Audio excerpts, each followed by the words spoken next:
You barely even turn me on anymore. It's clear you don't need me, but that's perfectly fine, my friend, because you can choose to give this old car new purpose and donate. There are incredible nonprofits out there that accept cars just like me. So call or donate online. Donating a vehicle is easy, the pickup is free, and your gift is tax deductible. This week on The John Ankerberg Show. The polls of the Pew Research Center show that 4 in 10 Americans believe we are living in the last days. Further, they found out that 70% of evangelical Christians believe Christ could return during their lifetime. Where does the Bible talk about these things? Join me for The John Ankerberg Show weekdays at 4 o'clock right here on the Dove TV. It'll be encouraging and informative. The Dove Spring Boost. Pray about helping us reach our $128,000 goal during our remodel. Thank you from the Dove.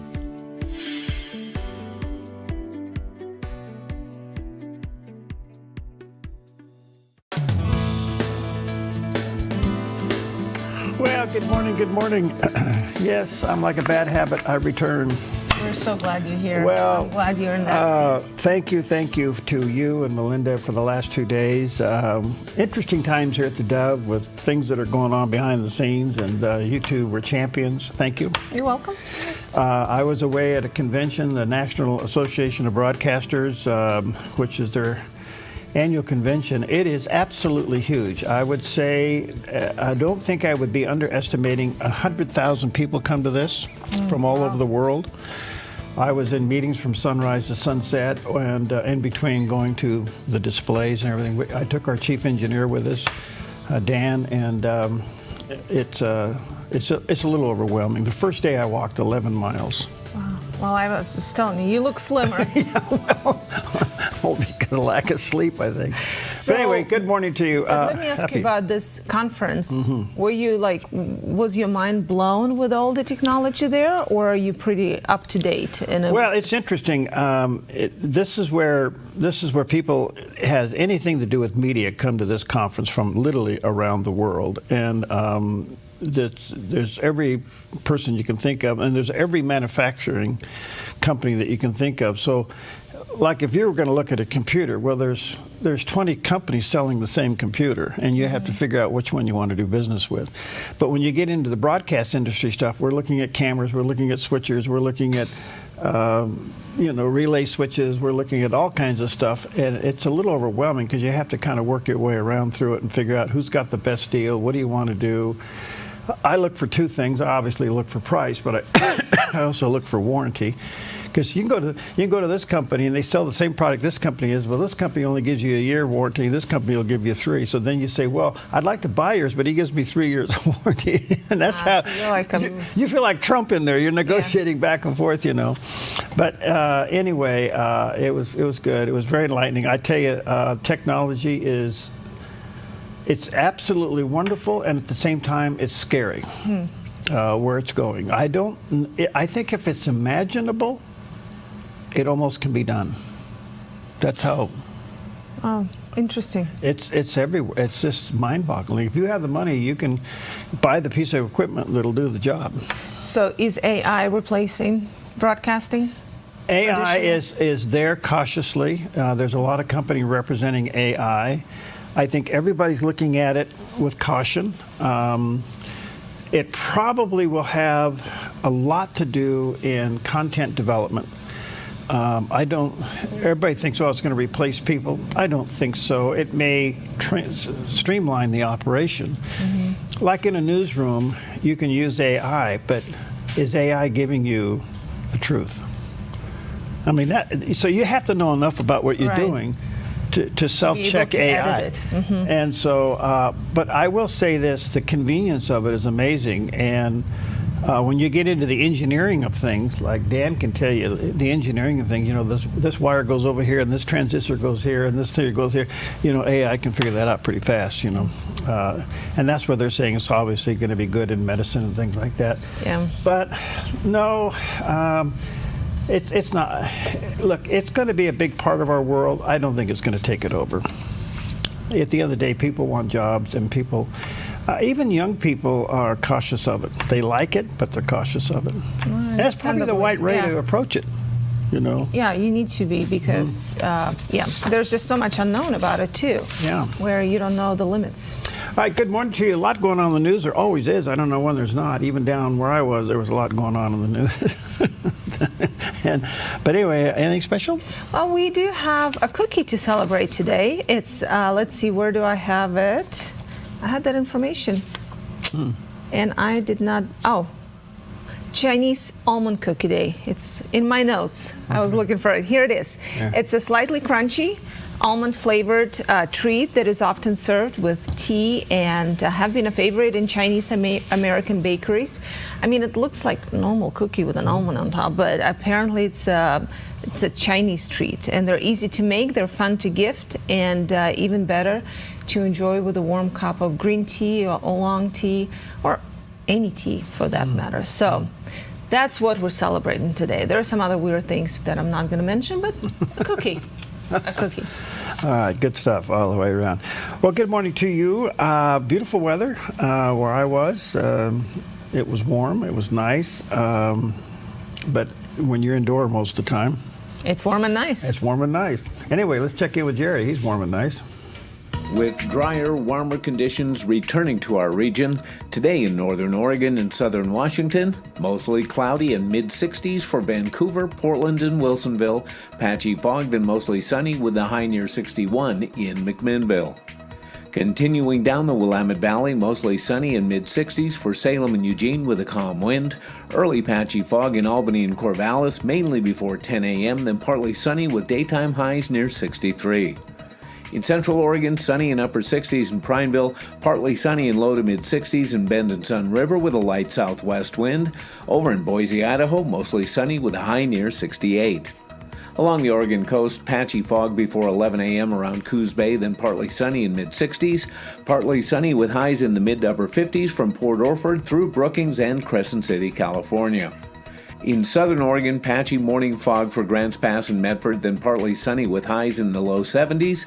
In the Klamath Basin, partly sunny with highs near 70 and a light southwest wind. Into northern California, mostly sunny with a high near 70 in Wairika. Sunny skies and warming up as we move south with daytime highs near 78 in Redding and near 80 for both Chico and Sacramento. In the Bay Area, patchy morning fog, then sunny with highs in the mid-70s for Santa Rosa and upper 70s in Napa. Sunny in San Francisco and low 70s and a light west wind this afternoon. And today in San Jose, sunny with a high near 80. It's a snapshot of your Wednesday weather on the Dove. Okay, good morning to you. It's Wednesday. The mountain is closed, but it is beautiful. And there it is, waiting for tomorrow for it to open and you can come to enjoy it. Yeah. It was nice flying in and seeing snow on the mountaintops. I didn't think about that. Snow and green.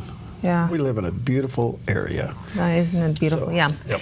All right. Well, life consists of ups and downs. After temptations and struggles come blessings, and then temptations again. But Greg Laurie says not to worry. God will provide an escape. When does temptation generally come? This might surprise you. When does it generally come? After times of great blessing. Remember, Jesus was baptized by his cousin John the Baptist.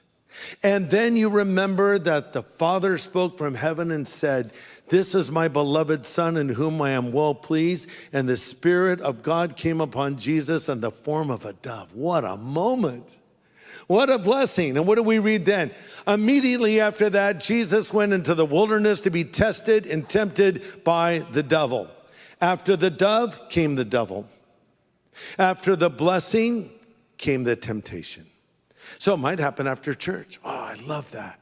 Great time of worship, so-so sermon, but still. You're in your car, someone cuts you off, you stinky, You start fighting with your wife in front of your kids. Something else happens. Wait, what's going on? Yeah, well, attacks often come after times of blessing. So brace yourself for that. Be aware of that. And that's what's going to happen in life. But God always has a way out for us, and every temptation can be resisted. And listen to this. I love that verse. And blessed is the man that endures temptation, for when he has been tried, he'll receive the crown of life. Well, that goes with the scripture I read this morning in 2 Corinthians 10. It said, bring every thought into captivity to the obedience of Christ. Now, sometimes we think that's just negative thoughts, but it's not. It's good thoughts. Bring every thought into the examination of the Lord. And if it's good, what is he trying to tell you? If it's bad, stop it. Yeah. Well, it also reminds me how so many illustrations in the Bible where we see how God he didn't remove the circumstances from your life, but he makes it possible for you to go through them. I mean, the most obvious would be Peter drowning, and God does make him, he saves him, he gets him through. The storm is still there, the water is still there, but with God's help and holding his hand, you can get through those temptations and challenges. There you go. And remember, the 3 Hebrew children weren't saved from the fiery furnace. They were saved in the fiery furnace. So, all right, good morning to you. Happy Wednesday all the way around. Let's take a look at some of the top stories, and there's a lot of them. Kristi Noem, she's turned out to be quite the person with the Homeland Security. As you know, she's the secretary in charge of that. And she has led an Immigration and Custom Enforcement, ICE, deportation raid in Arizona. Now, this is so interesting because Arizona politically is purple to blue. And yet they live on the border and the citizens don't like it. So it's kind of a mixed bag down there. Well, that's probably what makes it purple. That's what makes it purple. So anyway, take a look. Here's what she had to say. So this effort of cooperation we have between agencies is just getting turned on to steroids. So we have this being multiplied across the country exponentially every single day. So now everybody who's in this country that's committing crimes and has broken our laws and is here illegally will face the consequences, and we'll be sweeping them up faster than we ever have before. That's what I think is so great about this task force model is certain agencies have different authorities, you know, and when they work together, they use all the authorities available to us under the law to make sure that we're getting off after individuals like this. This man that we picked up here today has been here before illegally, was removed, and came right back in 2010. So what's sad is that these officers have encountered him before. He's a member of the 18th Street Gang, has been perpetuating crimes in this country. And when we just picked him up, they said, we hope we don't see him again. But I said, with President Trump, you won't. So it's a new day when it comes to deportation. And with the president literally winning those 2 cases that were moved to emergency status at the Supreme Court, and they ruled in favor of the president. I mean, that was a huge deal. Yeah. That is so big. I don't know what these lower court judges think they can do now when the Supreme Court has pretty much weighed in that the president does have this authority, and he was exercising the law that went back to 1782 or something like that. Yeah, he was. I mean, they're probably going to try again. But Kristi Noem spoke in Arizona yesterday. She was speaking at an event. By the way, she's a grandmother. She's got grandkids. She looks so great. Yeah. I need her skincare products. Back to the news. She said you would come up with that one.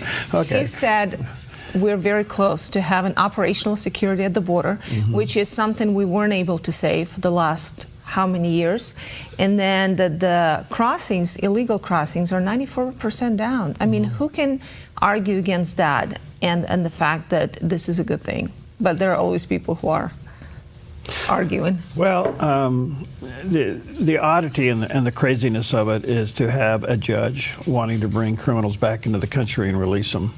If they're trying under the flag of compassion and we're just, you know, human rights. And I am so glad that the Supreme Court weighed in. I was a little nervous about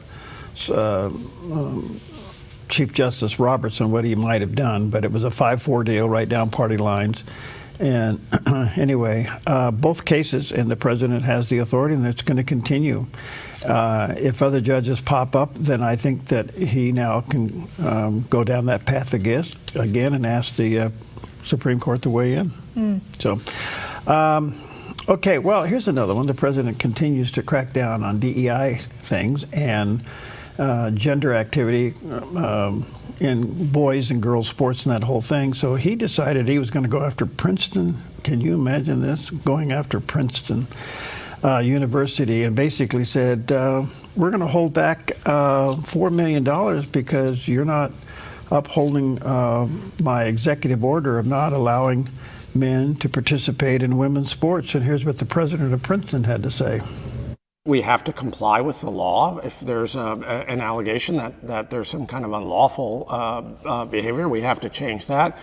But we will also continue vigorously to defend academic freedom, and we will insist on the due process rights of the university. So I think the range of options that a university or anybody else has under those circumstances are, first of all, to litigate if there are concerns, to address legitimate concerns where they exist, and to continue to work with the government to address and move forward on what I think are shared goals. And there should be shared goals here of making sure that the United States continues to be the world leader in research and innovation, and making sure that we conduct research lawfully.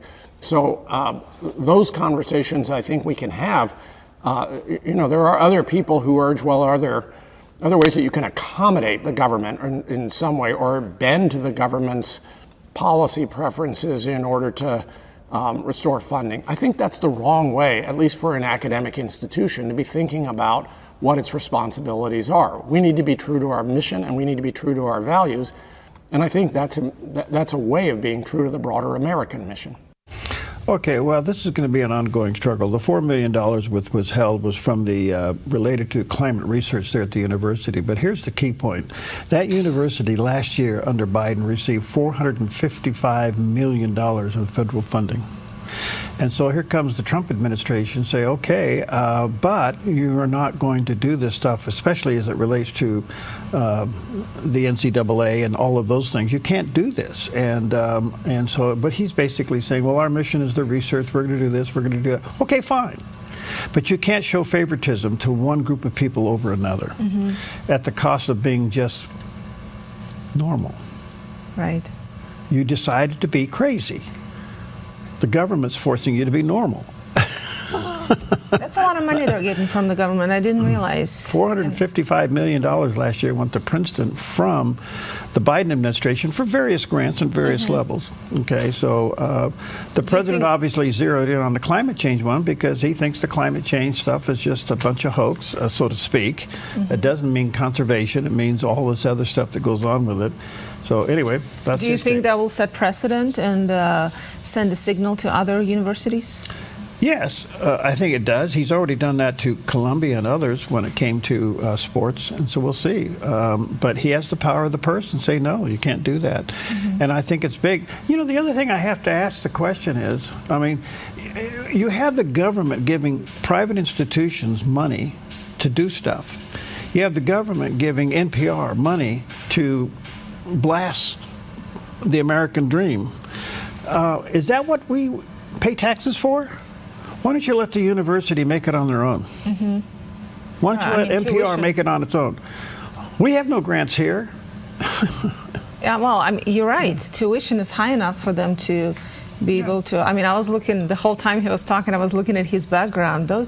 And granted, I enjoy good background and I love beautiful buildings, but a lot of money goes into sustaining all the beauty and richness of those colleges, and maybe they should focus on learning more than advocacy. Yeah, let the endowments be what they are. I just don't think government money means something else.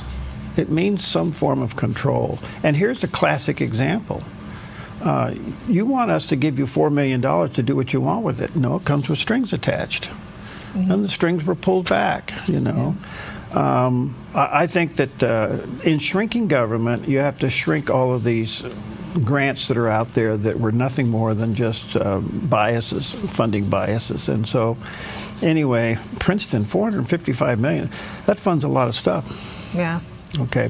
Anyway, the president spoke yesterday there at the National Republican Congressional Conference, and he basically got up and spoke about the various things that were going on there. the NRCC, which is a big event, and the president comes. I don't know, this guy happens to show up at every place. He just happens to show up. I don't know when he sleeps, maybe in the car between events. But he came out and he spoke to them, and this is the National Republican Congressional Dinner. And he basically said, look, I know what I'm doing with these tariffs. Relax, it's going in our direction. Well, in 3 days, the market started to already turn around. And he said 70 countries now have called him and want to sit down and talk. 70 countries already want to talk. The only rogue country out there now that's kind of going crazy is China. And I think at the end of the day, he wins because China needs America. And China needs the American market. And he also wins because China is going to be kind of left out there in the corner. Everybody else is now turning to America to negotiate, and that's in a way a win too. Well, how many people, say, in other countries make things that China makes and has access to the American market, and China doesn't? All of a sudden, it just dries up. You know, I was down looking at equipment. Dan and I were looking around, and a lot of this stuff is made in China, and a lot of stuff is made in Taiwan and North Korea and Japan. And as we were walking around looking at various items, trying to figure out, you know, what are we going to do next here at the Dove, we were looking at 64% tariff fees just at a trade show, you know. And I said, what are you guys going to do? He said, well, we have some stuff in warehouses in America that we can sell, but once that is done, then we have to rely on the next shipment coming in, and if it's still under the tariff board, then we have to mark it up. And I go, whoa. They were really nervous. So we'll see how this all works out.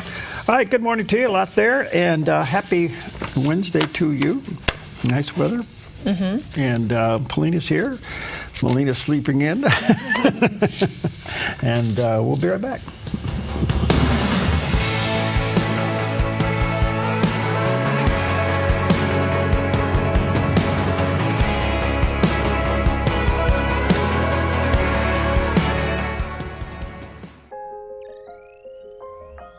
The Lennox iComfort S30 thermostat can sense changes in your environment. It even knows when you come and go. So now your home's most important system is also the smartest. Metal Masters can give you the smartest home comfort system available. It knows when you're away and adjusts when allergens and humidity get uncomfortable. Trust Metal Masters to provide perfect air for your family. Lennox. Air is life. Make it perfect. It's your time to fly.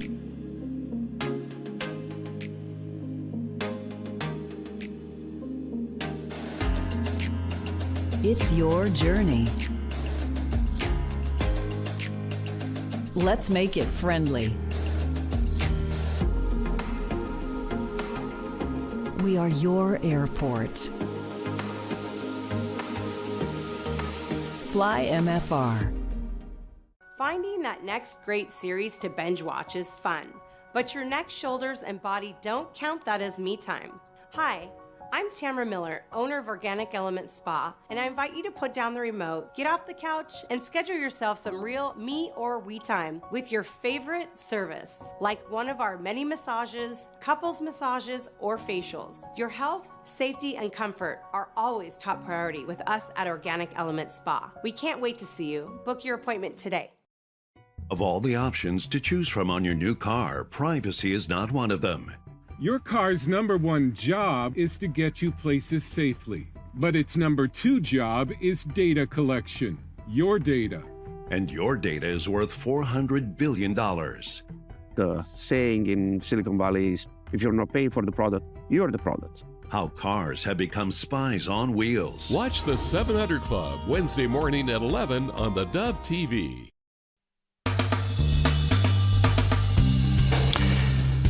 Oh, yeah. Happy Wednesday. Welcome back. Yeah. Boy, it's no place like home. You know, she said they're in a Wizard of Oz. Yes. You know. Did you sleep well last night? Yeah. At home? No place like your own bed. Yeah. All right. Well, listen, you know, the tariffs have got a lot of people upset, and even some Republican senators have been a little nervous about this. And you know, at first it was a little scary, but I think when you start looking at it, I was surprised to hear and see and track the fact that when the tariffs were explained with the chart and people saw it, guess what? the president's approval rating went up 4 points. And I go, all right, people are paying attention. That's a big deal. Well, there's some diehards in the Senate that don't like it, and some Republicans are looking for an off-ramp to kind of get off on this, and they're actually thinking about, should we pass a bipartisan legislation that would require the president to have congressional approval before doing this? You know, well, even some Republicans are looking at this. And of course, one of the chief people waving this flag is our own Senator Ron Wyden, and here's what he had to say. The Trump aimless, chaotic tariff spree has proven beyond a doubt that Congress has given far too much of our constitutional power over international trade to the executive branch. Today, I am proposing a new bipartisan privileged resolution to end the latest crop of global tariffs that are clobbering American families and small businesses. Members on both sides of the aisle ought to know that this is a call to action, and Congress must step in to rein this president on trade. Well, it's a nice little speech. It's not going to go anywhere. The interesting thing was Caroline Leavitt yesterday said in the press briefing at the White House, she began to read statements not only from people like him, but Nancy Pelosi, Chuck Schumer, and everybody that was calling for this kind of action 4 and 5 years ago. On trade. On trade. Decisions. And with tariff and everything else. Same kind of action, same almost verbatim what the president's doing, they were calling for from the House and the Senate floor. So Senator Wyden, that's fine. He's just playing to his base, and they'll certainly grab onto this, but that's not going to go anywhere. And since you are the tariff expert, a question for you. You know, a lot of people are upset about the markets and how things went south and everything dropped. But you really didn't lose money unless you sold, right? Like if you wait it out and you keep your stock, I mean, right? Isn't that kind of the situation? I'm so glad you touched on this because I was thinking about it coming home, sitting on an airplane with a bad back. Look, there's a lesson to take from this. The stock market is emotional. It even goes down when good things happen, okay? And for some reason, we've allowed the stock market to be some kind of an emotional business barometer of the world. It's not. It's certainly an indicator, but it is not the major force. We forget labor, we forget jobs, we forget all the other things that are contributing to it, to the overall economy. A good economist will tell you that our market was overinflated. It'll also tell you that we were dealing with the inevitable if we didn't do this. We were heading, and we still are, heading for insolvency in the United States. This is what you do when you have a company that's going broke. You either sell it to another company or you fix the problem. And the liberals would like to say we would be sold to socialism. Trump comes along and says, no, we're going to fix the problem. We're going to cut expenses, we're going to cut out fat and fraud, and we're going to fix the problem. And that's going to adjust the market. Think about this. About less than 2% of Americans are involved in the market. And that's a very small percentage of people who are directly affected. Anybody. It is the wealthy. Don't get me wrong. And it is a driver, and there's ways that people play it. You add to this the whole thing with Bitcoin, which I'm not a believer. That doesn't make me right or wrong. I'm just not a believer in it because I don't like phony money. And as far as I'm concerned, Bitcoins is phony money. It's high-class, elite gambling, okay? So is the market. And you put it in there, you run the risk of making money and losing money. But it had to be adjusted. And for it to go down 2 to 4% is a good adjustment because as it builds from here on out, it'll be building on solidarity. It was built on fluff. It was built on airless promises. And these companies were buying and selling other companies and doing all this stuff. It's now coming back into reality. But guess what? The president's approval rating went up 4%. This tells me America is starting to think, and this is a good thing.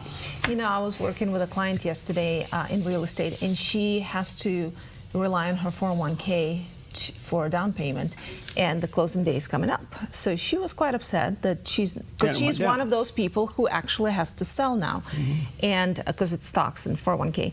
But it was so interesting as we were riding in the car. She said, you know, I'm a little baffled by the fact that I have to withdraw my money at this time, but I really hope what Trump is doing works.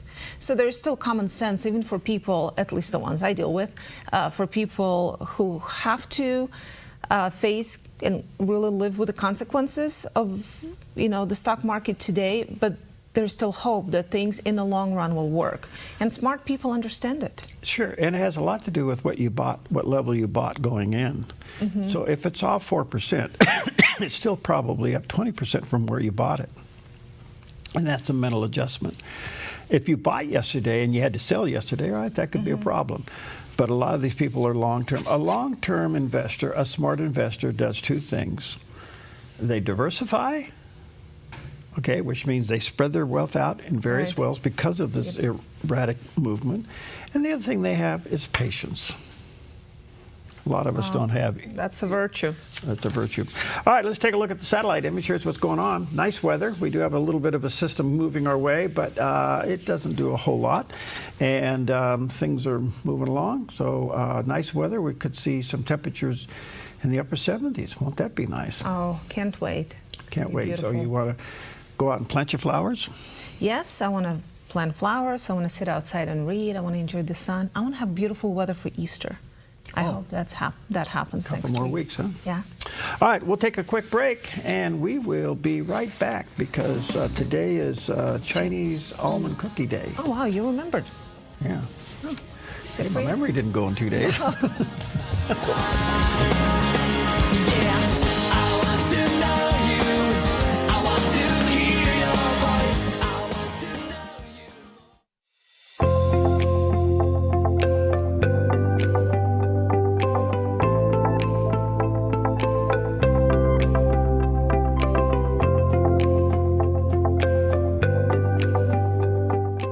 Since 1987, Four Seasons Nursery has been the gold standard in the green industry here in Southern Oregon. Tim Elbert and his friendly staff continue to offer the best plants and most accurate knowledge to create your dream landscape. At Four Seasons Nursery on Crater Lake Avenue, you can let your imagination run wild with a huge selection of all things plant and gardening for both inside and outside beautification. Whether it's a flower for your windowsill, one of our beautifully renowned signature hanging baskets, or a complete landscape design for your entire property, Four Seasons Nursery can help you every step of the way with design services, workshops, and more. Let your imagination run wild as you immerse yourself in their nursery filled with beauty that knows no bounds. Four Seasons Nursery, 5736 Crater Lake Avenue, 5736 Crater Lake Avenue, 1/2 mile north of Vilas Road, 541-779-5603, 541-779-5603. Worried that inflation might burst your retirement bubble? I'm Michelle Slate. Lighthouse Financial shines guiding light on retirement, investing, and insurance. Helping you navigate the stormy seas of retirement, Lighthouse stands tall as a beacon of hope, offering you wise counsel and biblically responsible investing. Lighthouse Financial. Call us today, 541-494-1034.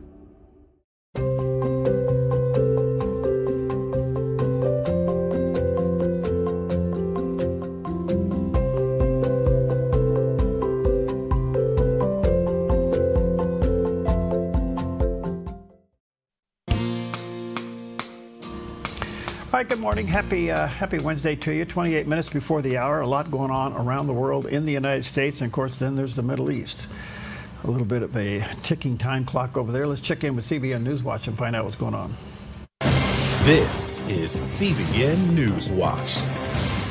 It is Wednesday, April 9th, a busy day. Let's begin with the top issue in the Middle East. Will Israel strike Iran's nuclear program, likely with the help of the United States, or can a military confrontation be avoided? Israeli Prime Minister Benjamin Netanyahu and President Donald Trump both say Iran cannot be allowed to have a nuclear weapon. The question is how to prevent it. CBN Middle East Bureau Chief Chris Mitchell brings us the story. He's reporting from Jerusalem. Netanyahu said he and the president discussed at length Iran's nuclear program and emphasized Israel's position that it be destroyed. We agree that Iran will not have nuclear weapons. This can be done in an agreement, but only if this agreement is on the Libyan model, where you go in, blow up the facilities, dismantle all the equipment under American supervision and American execution. The Libyan model refers to when Muammar Gaddafi agreed to dismantle his nuclear program in 2003.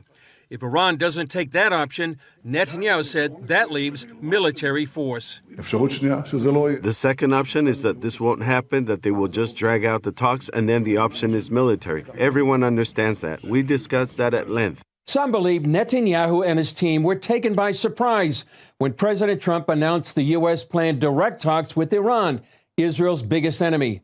The concern for many in Israel is that Iran may use the upcoming direct talks this Saturday to drag out negotiations and buy more time as it gets closer to the nuclear threshold. On Tuesday, the White House press secretary repeated the administration's warning that Iran must come to an agreement. If they don't choose to move forward with diplomacy and a deal, which is the direction we do see them headed in, there will be grave consequences to pay. Iran's foreign minister is warning that military action could drag the U.S. into another costly and drawn-out war in the region, but remains optimistic. If the other side shows real intent, we believe a deal can definitely be struck. So, as the saying goes, the ball is in the U.S. court. If they show up in Amman with genuine willingness, we'll certainly reach a result. President Trump's nominee as ambassador to Israel jumped into the fray. Former Arkansas Governor Mike Huckabee warned that Iran better take Trump seriously because, quote, he's not kidding around. Huckabee suggested economic pressure is better than bombing, explaining that in Trump's first term, he didn't bomb them, he bankrupted them, and that's a more effective strategy. Huckabee's nomination has been advanced to the full Senate, where it's awaiting a final confirmation vote. For a closer look and more analysis, Chris Mitchell joins us now from Jerusalem. So, Chris, Mike Huckabee said President Trump's economic pressure on Iran in his first term was more effective than bombing. But has Iran made enough progress on its nuclear program that there's no longer enough time for economic pressure to work, and so a military strike may be necessary? Well, that's what many people believe here in Israel, Ephraim, that the window for, closing up Iran's nuclear facility is closing. This might have worked 4 years ago. In fact, it did in many ways. It almost bankrupted Iran. But fast forward to today, the situation has really changed dramatically. So sanctions can slow down Iran, but they may not have enough time to stop it. And diplomacy alone, they argue here in Israel, it would just give Iran more time, something that Israel says it really can't afford to risk. And that's why the possibility of a preemptive military strike is back on the table. You know, just a few days ago, there was really a sense that there was going to be a united, joint U.S.-Israel attack. But now, after Trump has announced that they're going to have direct talks this coming Saturday, that possibility seems somewhat less likely. Not because anybody doesn't want war, but they believe a military strike physically might be the only way to stop Iran from crossing the nuclear threshold. And here in Israel, it's not just about strategy. It's really about survival. How close is Iran to actually having nuclear weapons? Does anybody really know? The short answer, Ephraim, they're close, and probably safe to say they've never been this close. Some people do have a pretty good idea. For example, the International Atomic Energy Agency, the IAEA, has reported that Iran possesses about 275 kilograms. That's probably around 600 pounds of uranium that's been enriched to 60% purity. Now, what they need is they need to go to 90% purity. That's your military-grade uranium. So if you have about 600 pounds of this enriched uranium, you can get about 6 nuclear weapons. So that's what they do know. But they do not appear necessarily to have an operational nuclear warhead to go on to a ballistic missile. That's what they call a matter of weaponization. And some people here believe it could take less than a year. But, the thing about intelligence, Ephraim, that I've heard before, we don't know what we don't know. So there could be advances in weaponization, in putting a nuclear warhead on a ballistic missile that Iran and Western intelligence don't simply know. And actually, some believe Iran may already have a bomber ready. But so much is uncertain. That's why Israel wants to make sure a military strike would eliminate the threat of a nuclear Iran once and for all. All right. Keep an eye on that. Good morning to you. 22 minutes before the hour. Beautiful weather. If you want to take the day off, go ahead. I'll sign the slip. Check it out with Jerry. See you tomorrow. With drier, warmer conditions returning to our region, today in northern Oregon and southern Washington, mostly cloudy and mid-60s for Vancouver, Portland, and Wilsonville. Patchy fog, then mostly sunny with a high near 61 in McMinnville. Continuing down the Willamette Valley, mostly sunny and mid-60s for Salem and Eugene with a calm wind. Early patchy fog in Albany and Corvallis, mainly before 10 a.m., then partly sunny with daytime highs near 63. In central Oregon, sunny in upper 60s in Prineville, partly sunny in low to mid-60s in Bend and Sun River with a light southwest wind. Over in Boise, Idaho, mostly sunny with a high near 68. Along the Oregon coast, patchy fog before 11 a.m. around Coos Bay, then partly sunny in mid-60s. Partly sunny with highs in the mid to upper 50s from Port Orford through Brookings and Crescent City, California. In southern Oregon, patchy morning fog for Grants Pass and Medford, then partly sunny with highs in the low 70s. In the Klamath Basin, partly sunny with highs near 70 and a light southwest wind. Into northern California, mostly sunny with a high near 70 in Wairika. Sunny skies and warming up as we move south with daytime highs near 78 in Redding and near 80 for both Chico and Sacramento. In the Bay Area, patchy morning fog, then sunny with highs in the mid-70s for Santa Rosa and upper 70s in Napa. Sunny in San Francisco and low 70s and a light west wind this afternoon. And today in San Jose, sunny with a high near 80. It's a snapshot of your Wednesday weather on the Dove. I had a beautiful shot off the top of the hill. That's our beautiful valley. We call that the Rogue Valley. We call it home. And a few high clouds today, but still going to be pleasant as it moves slowly warmer over the rest of the week. So, isn't that interesting? All of a sudden, all the snow's gone. Yeah. At least from that shot. Yeah, we still have some on Mount Ashland. Thank God. There you go. All right, well, nothing gets your heart beating faster than the lights behind you when you're driving and you're getting pulled over. Don't answer the question. I was going to ask if you have any speeding tickets, but I won't ask you. Won't put you on the spot. But guess who got a ticket for speeding? Our former president, Grant, apparently was arrested by a D.C. police for speeding on this day. Not exactly in his car, but still, that's a historic day that Jerry tells us more about. On April 9, 1866, exactly 1 year after Robert E. Lee's surrender at Appomattox Courthouse, and decades before police officers would be pulling over speeding cars, the National Intelligencer reports that Ulysses S. Grant, Lieutenant General of the U.S. Army, had been pulled over for speeding in his horse and buggy in Washington, D.C. According to the newspaper, 2 police officers detained Grant on 14th Street, where he was exercising his fast gray nag. Grant offered to pay the fine, but expressed his doubts of their authority to arrest him and drove off. Grant's defiance, though, later subsided. He acknowledged the warrant, appeared before the Justice of the Peace, and paid the fine. On July 4, 1866, Grant was arrested a second time for speeding. In this incident, the paper reported that Grant took the arrest very good-humoredly, said it was an oversight, and rode over to the 2nd Precinct station house and paid his fine. 6 years later, Grant allegedly was arrested for speeding again while he was U.S. president. That was the assertion of retired Washington, D.C. police officer William West, who claimed that he arrested Grant in 1872. West said that Grant enjoyed racing in speed contests with his friends on 13th Street, which set a bad example for other residents. Well, pay the fine and move on. All right, 18 minutes before the hour. Well, the whole thing with the border is interesting. What do you do with Christians that are literally fleeing persecution? Should they be given asylum? or if they're caught up illegally coming across the border, they got in with the wrong crowd, what do you do? Well, Peter Wooding from Global News Alliance talks about a pastor in Texas who is fighting for this. A Texas-based pastor who fled persecution from Iraq in the 1980s is concerned for persecuted Christians seeking safety in America after the U.S. government removed the resettlement program that helped him settle in the U.S. as a refugee himself. Jalil Dawood is now pastor of the Arabic Church of Dallas and runs a ministry called World Refugee Care. It is a blessing to bless people, and the nation that bless people will be blessed, and especially the persecuted Christians. I know some people have been waiting for a nation to harbor them since 2011. And Dawood is calling for balance from the U.S. government, particularly for the sake of persecuted believers who he says can be productive members of society in America. Peter Wooding, reporting for the Global News Alliance.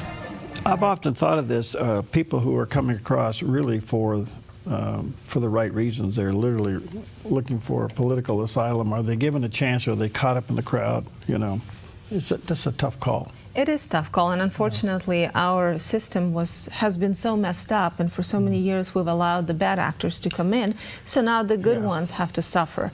But you have to have the surgery to heal the patient and to eliminate the problem. So unfortunately it may impact people. Hopefully people can find the door. Come through the door, not over the wall, and that'll make a big difference. All right, we'll take a quick Chinese almond cookie break.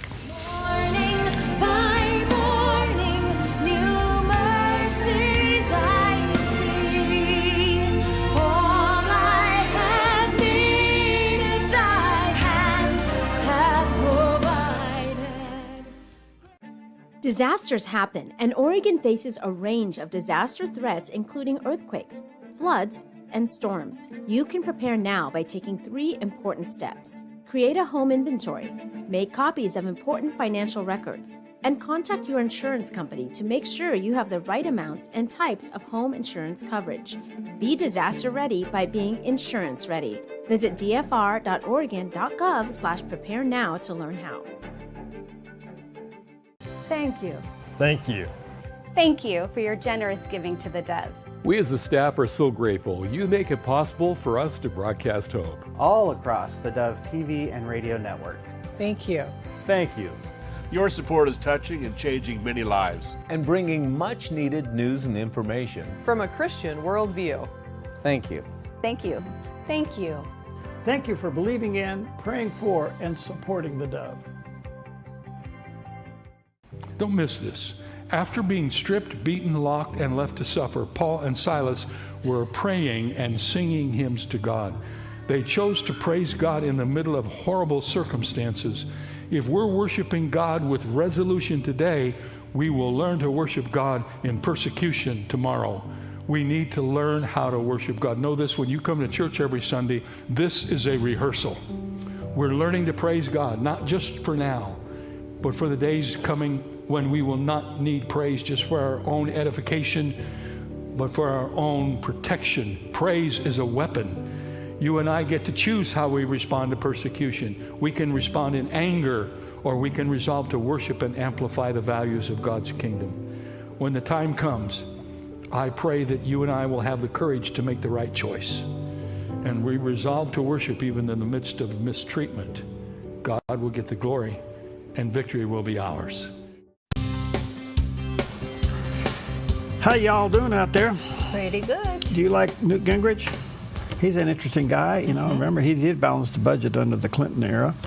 Had a chance to meet him on a couple occasions. He's a fun guy to be around. So anyway, he talked about what he would do to get accountability from the Democrats hiding from Joe Biden's condition, which is now a big deal in the news. How much did they know? When did they know it, and why didn't they do anything about it? Right. It's starting to be uncovered. Come to find out, it was serious early on. Anyway, here's what he had to say. Well, look, either there has to be a joint House-Senate committee, or there has to be a special commission. I mean, I have to say, in all the years I've studied both as a history teacher and as elected official, the idea that these people knew, and it's pretty clear now, that a lot of them knew that he was gone. And it raises the question, who was the President of the United States during this period, or who were, because it may have been a group. I mean, it's an astonishing moment, and I think it requires a very in-depth look, day by day, at the decisions that were made. Were they really made by the President, or were they made by his staff? And second, how many Democrats owe the country a deep apology because they knew they'd been with him, they knew it was impossible, and they lied about it? And I can't remember any event in American history that involves, including Woodrow Wilson's stroke and Edith Wilson, his wife, running the country. Nothing on this scale of constant deception, constant lying, and the fact that they propped him up. And it raises the genuine, legitimate question, who was the president, and do any of the things that they did in his name actually count if he didn't know who he was? That's the point. If they can't prove that he consciously agreed to things and his signatures were mainly electronic and they weren't his actual signatures, can those pieces of legislation or whatever he signed be unwound, especially when it comes to preemptive immunity? Yeah. And, you know, as a citizen, it makes you kind of, I don't know, angry or just more than disappointed that for so long they knew and they wouldn't do anything about it. Jill Biden knew that her husband is not capable of going through the day and being the leader of the world. And now they're all coming out, you know, it's frustrating because they use these milestones, like his debate was so bad, then we knew that he needs to get out. But for 3.5 years prior to the debate that Joe Biden really showed how bad he was, he kept making those same mistakes and slurring his speech and making no sense and rarely being in public. Jill Biden was the one who was presiding over the cabinet meeting. I mean, the whole thing was so obvious to everyone else, but they kept covering it up. And the media I think, needs to be held accountable. I don't know if it will, but I don't know if it will either. The media won't accept. The media won't apologize for anything. They just move on. But the question is, as Newt was pointing out there, who was running the country? Who was making the decisions? Who was saying put his electronic signature on this? That has to be looked at, because what else has been done? The other thing is, there was a rivalry at one time between the Bidens and the Obamas, even though he was his vice president. And it's certainly a rivalry between the Bidens and the Clintons. But did the Clintons and the Obamas have any kind of influence of the people who were doing the electronic signing for Biden? That needs to be looked at seriously. But right now, the Democratic Party has fallen apart so much that people are running from it. Even President Obama is running from the Democratic Party. I guess the only thing, we all knew that he was incapable. We all knew that he was suffering from dementia. It was embarrassing to watch. But the real issue is, did he sign things that now could not be official because it wasn't really him signing it? And can they prove that? And can it be reversed? And can they be reversed? I don't know. We'll see what happens. All right. Well, let's talk about another world leader, Winston Churchill. Today is actually National Winston Churchill Day here in the United States. Oh. Why? Because on this day in 1963, he became an honorary United States citizen. And we have an old archived newsreel from that day. In the Rose Garden of the White House assembled all the important people in Washington to see and hear the honorary citizenship of the United States conferred on Sir Winston Churchill, whose son and grandson Winston heard the president's tribute. In the dark days and darker nights when England stood alone and most men, save Englishmen, despaired of England's life, he mobilized the English language and sent it into battle. The incandescent quality of his words illuminated the courage of his countrymen. Indifferent himself to danger, he wept over the sorrows of others. A child of the House of Commons, he became its father. By adding his name to our rolls, we mean to honor him, but his acceptance honors us much more. For no statement or proclamation can enrich its name now, the name Sir Winston Churchill is already legend. Sir Winston's letter to the President acknowledging the great honor was read by Mr. Randolph Churchill. It is a remarkable comment on our affairs that the former Prime Minister of a great sovereign state should thus be received as an honorary citizen of another. I say great sovereign state with design and emphasis, for I reject the view that Britain and the Commonwealth should now be relegated to a tame and minor role in the world. Our past is the key to our future, which I firmly trust and believe will be no less fertile and glorious. Mr. President, your action illuminates the theme of unity of the English-speaking peoples, to which I have devoted a large part of my life. I would ask you to accept yourself and to convey to both houses of Congress and through them to the American people my solemn and heartfelt thanks for this unique distinction, which will always be proudly remembered by my descendants. Winston S. Churchill. There was a lighter touch when the special passport required by the honorary citizen was handed over. President, I hand you a honorary citizen's passport for Sir Winston. This is the only document of its kind in existence, a unique document for a unique citizen. Thank you very much. Next day, outside Sir Winston's London home, people saw American Ambassador David Bruce arrive with the declaration, and with his wife managed to make his way into the house. To the delight of all there, Sir Winston came out to the door, a very proud man, deservedly honored by the great nation across the Atlantic.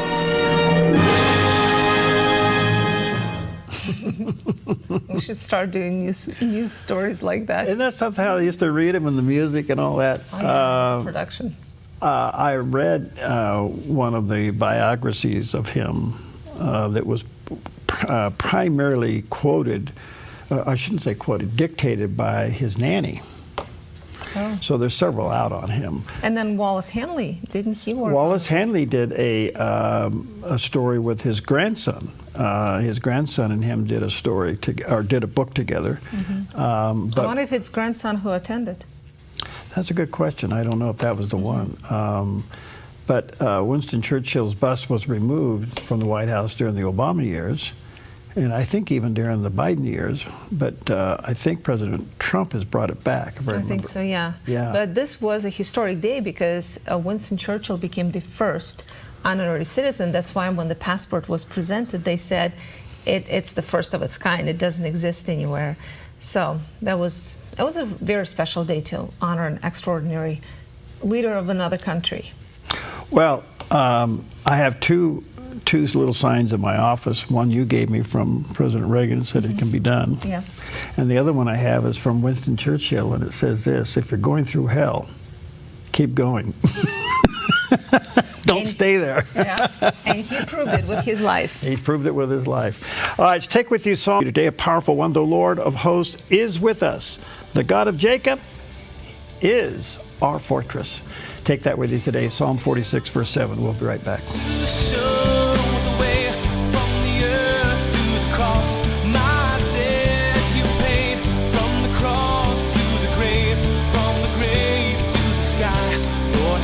Your name on high, Lord, I lift your name on.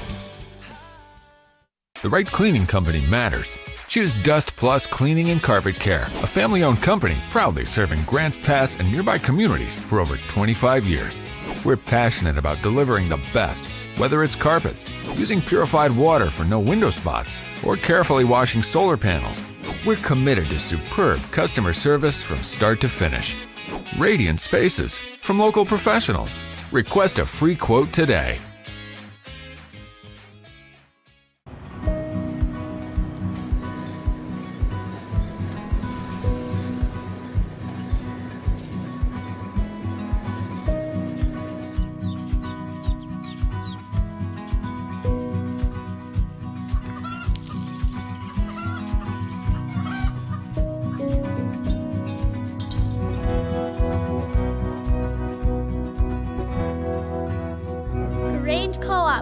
Big ideas grow.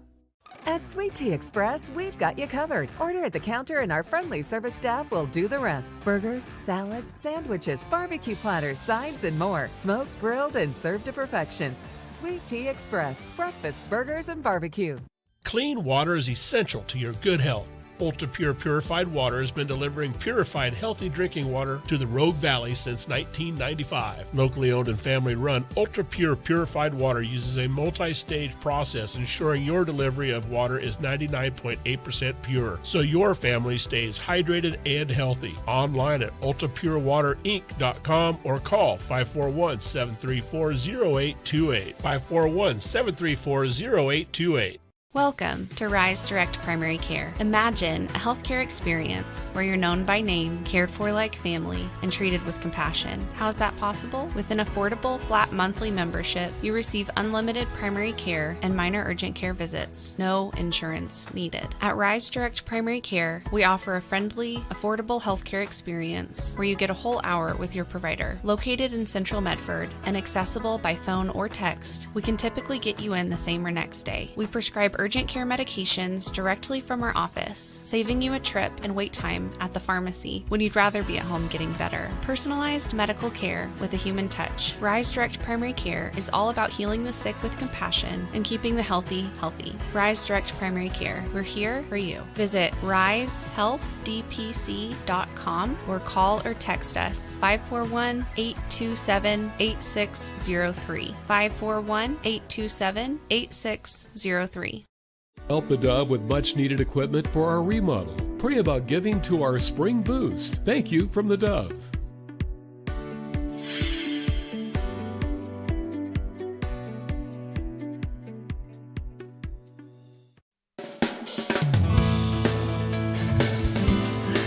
Good morning, good morning. Happy Wednesday. Welcome to Mornings on the Dove. I have returned. I'm like a bad habit. I keep coming back.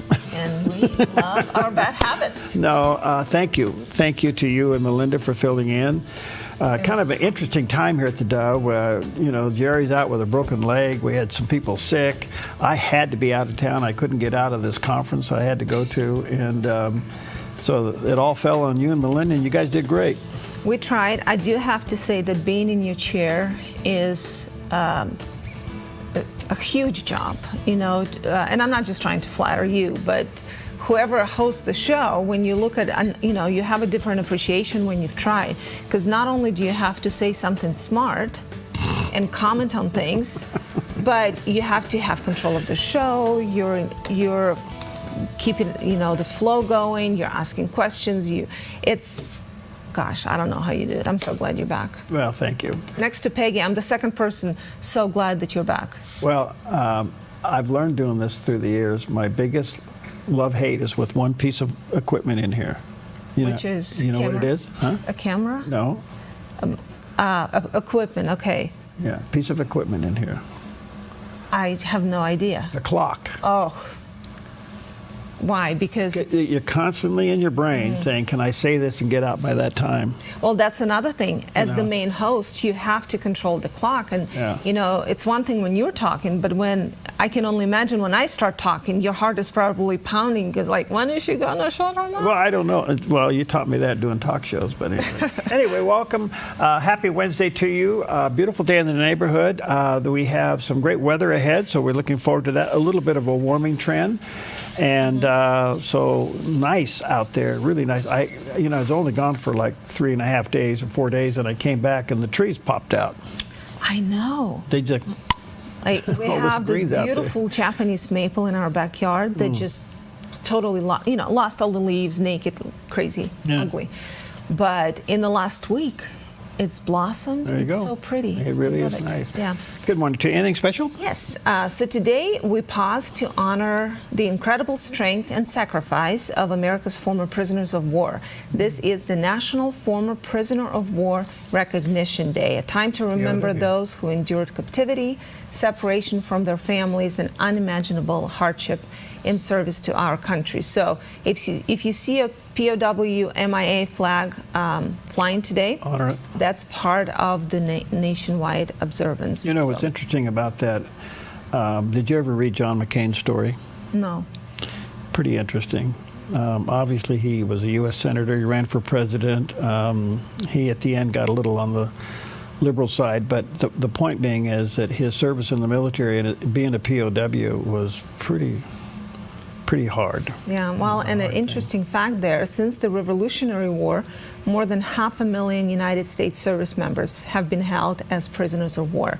And if you're wondering why April 9th is the day, this day marks the anniversary of the largest U.S. surrender in history, the fall of Bataan in 1942. And that's when thousands of American troops were captured by Japanese forces in the Philippines. So now April 9th is the day we honor those. Now, on a sweeter side of things, it's National Chinese Almond Cookie Day. Oh, well, now, so these slightly crunchy almond-flavored treats are often served with tea and have been a favorite in Chinese American bakeries for generations. They're supposedly easy to make, fun to gift, and even better to enjoy with a warm cup of oolong or green tea. And if you need a reason to treat yourself today, there you go, Chinese Almond Cookie Day. Well, I have to tell you, some green tea in one of those is really comfort food. Yeah. You can dip them in your tea or coffee and just enjoy the crunchiness. Almond. So we call them cookies. Europeans call them biscuits. Yeah, true. Yeah. All right, good stuff all the way around. Happy Wednesday to you. Let's check out the weather with old Broken Arrow himself here. With drier, warmer conditions returning to our region, today in northern Oregon and southern Washington, mostly cloudy and mid-60s for Vancouver, Portland, and Wilsonville. Patchy fog, then mostly sunny with a high near 61 in McMinnville. Continuing down the Willamette Valley, mostly sunny and mid-60s for Salem and Eugene with a calm wind. Early patchy fog in Albany and Corvallis, mainly before 10 a.m., then partly sunny with daytime highs near 63. In central Oregon, sunny and upper 60s in Prineville, partly sunny and low to mid-60s in Bend and Sun River with a light southwest wind. Over in Boise, Idaho, mostly sunny with a high near 68. Along the Oregon coast, patchy fog before 11 a.m. around Coos Bay, then partly sunny in mid-60s.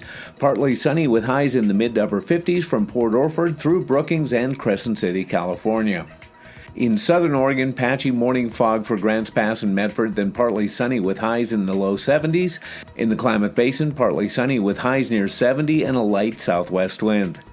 Into northern California, mostly sunny with a high near 70 in Wairika. Sunny skies and warming up as we move south with daytime highs near 78 in Redding and near 80 for both Chico and Sacramento. In the Bay Area, patchy morning fog, then sunny with highs in the mid-70s for Santa Rosa and upper 70s in Napa.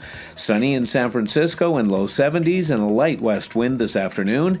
And today in San Jose, sunny with a high near 80. It's a snapshot of your Wednesday weather on the Dove. Oh, look at that. Beautiful, beautiful scene. Mount Ashland closed today, but plenty of snow, and it'll be open tomorrow. Only a couple weeks left to do some skiing, so enjoy it. So looking good.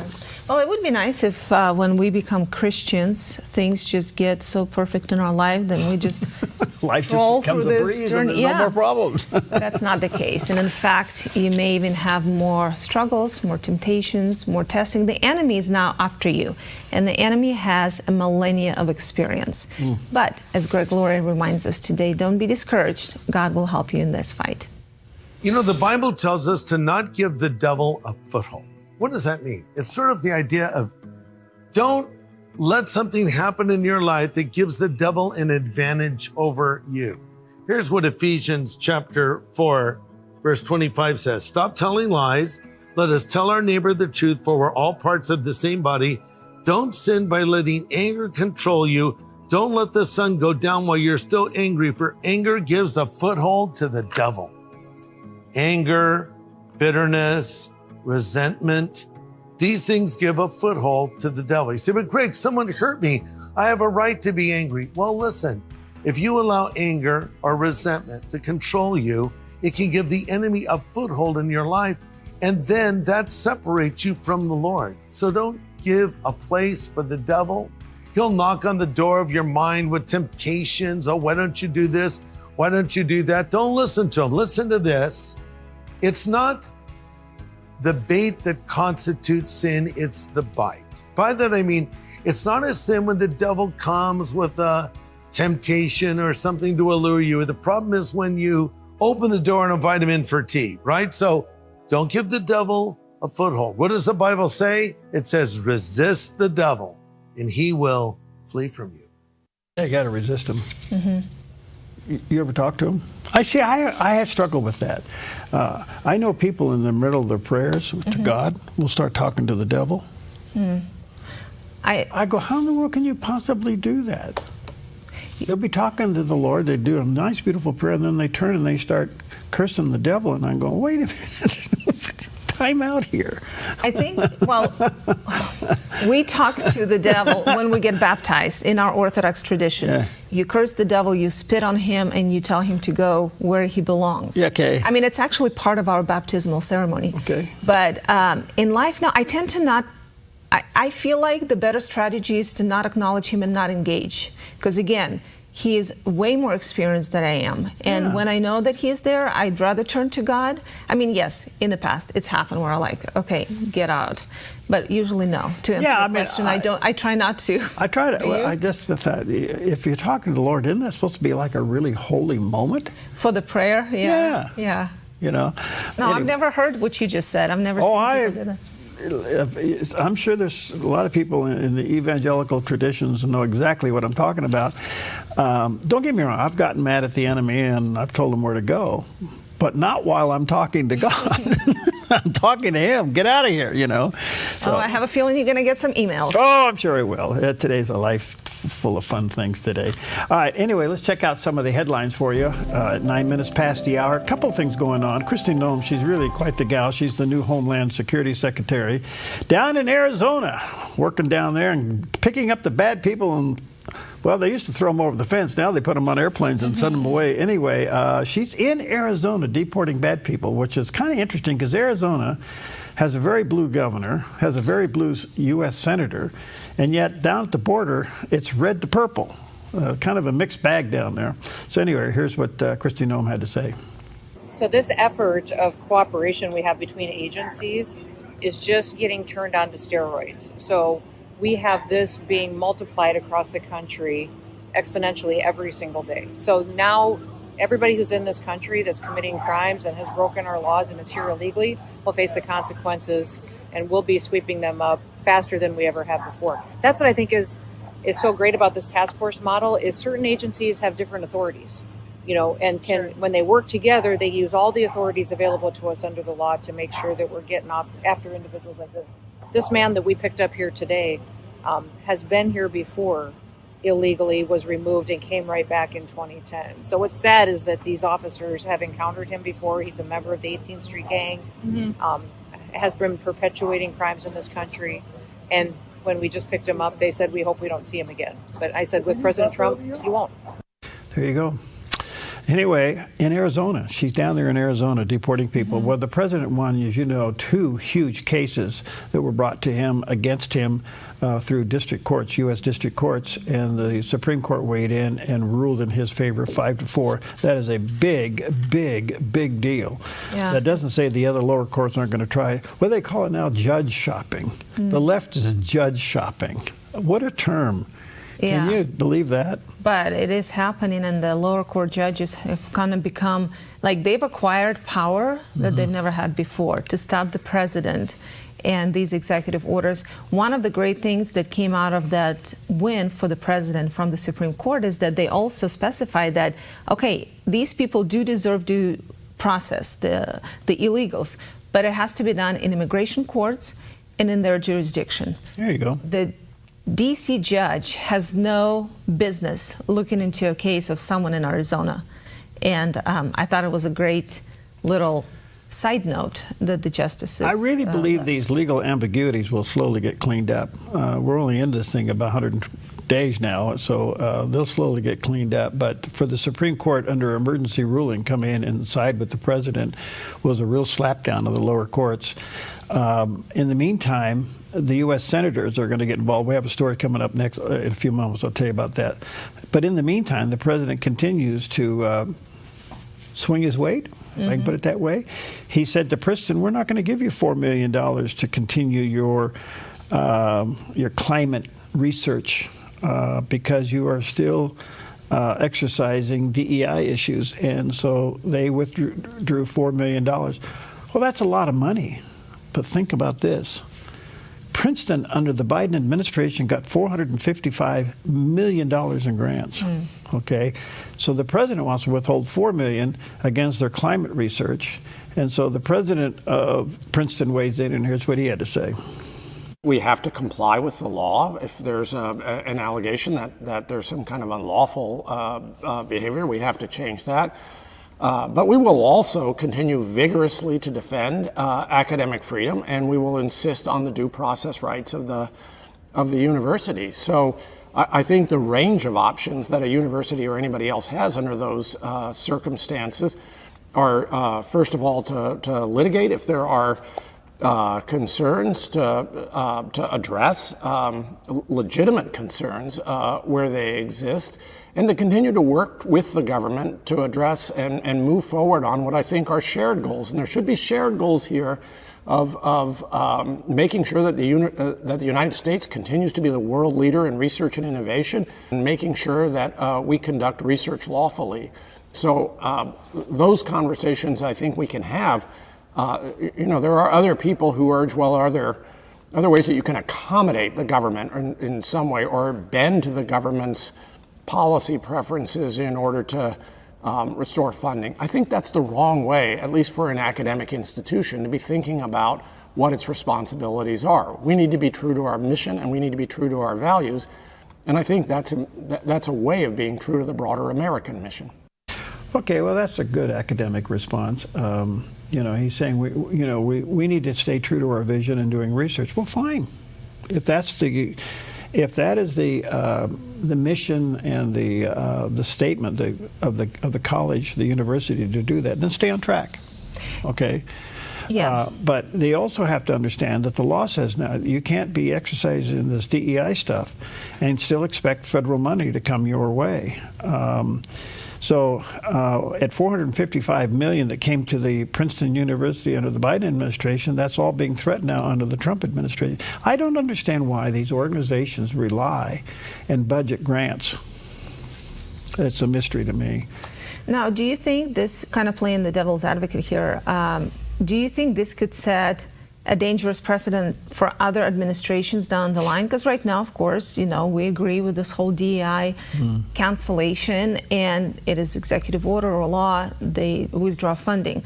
Well, a Democrat comes in and start withdrawing funding from universities that support pro-life issues or conservative family values.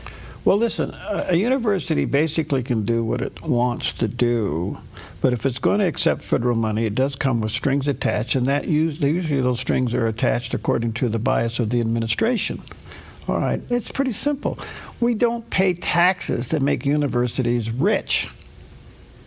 We shouldn't be funding universities. Let them fund themselves. But a university can do what they want to do. Their charter says they ought to do this, and fine, go do it. But don't have us taxpayer fund your biases.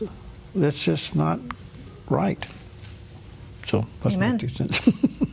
All right. Well, in the meantime, the president spoke at the National Republican Congressional Dinner last night, and he just happens to be like this guy that shows up everywhere.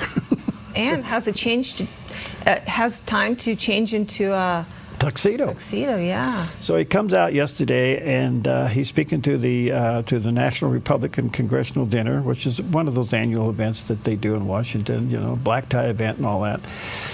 But he basically says this to them: I know that you're concerned about the tariffs, but they're working. The market did go down for 3 days. 70 countries now are knocking at the door to sit down to talk. The only one that's being really non-cooperative about this is China, and he turns around and puts a 104% tariff on them yesterday. So we are in a tariff war with China. Like it or not, that's where it is. But he says, I know what I'm doing, and tries to calm the crowd down.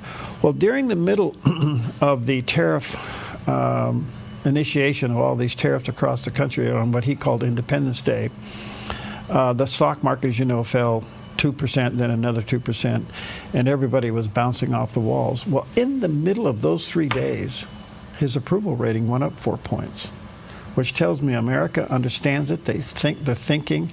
And as I said to you earlier, Paulina, when he came out with the chart, that's the smartest thing he could have done because you can see it. And I would tell anybody that's trying to explain complications, use visuals so that people can see it. And he did, and his ratings went up, and this thing's starting to settle down. Was I nervous? Yes, I was nervous about it. I thought, well, it's going to go one way or the other. It's either he's right or he's wrong. We'll soon find out. I mean, there are only two choices here, and right now he's proven to be right. So we'll see what happens. The only sticky wicket right now is China, but at the end of the day, China's going to lose this, and I'll tell you why. Because every manufacturing company in the world wants the America business. And China's competitors in other countries are going to come in by zeroing their tariff trade with the United States and come into the marketplace and make money. And China's going to be over here outside the gate losing that money. And sooner or later, their economy's in shambles. They're going to have to do something and play ball. It's just a matter of time. Yeah. Unless they... Problem with China, you know how you divert all that? You start a war. Well, and that's not something President Trump likes to do. He likes to be a peacemaker, not a war starter. Now, when he says, I know what I'm doing, I mean, he does. He's had so many deals in his life and has such a great business experience. But I also wonder how that changes the perception of him among Americans. Like, as a woman, I appreciate that. I love a strong leader. And I know it's not everyone, and I do like President Trump, so that helps. But when you have a leader who is sticking to his decisions and trust the process, to me, it's comforting, and that's leadership. I think one of the reasons that his ratings are going up with women has nothing to do with tariffs. Has everything to do with the security of the border. Women want to feel secure, and now 100%. they feel more and more secure. He's pro-police. Women like that. Mm-hmm. They want to feel secure. So the border thing is making his ratings go way up with a lot of people. Okay, even young people. The Xers and the Zs and whatever term they're going to give them, they love the fact that the obvious is being done. Mm-hmm. So we'll see how it goes. All right, well, let's take a look at Wall Street for this. That's next segment. Oh, is it? Where am I? Where you were here. Okay, thank you. Taking a break next. Well, see, I was gone for 3 days, and my brain is still in an airplane somewhere. That's okay.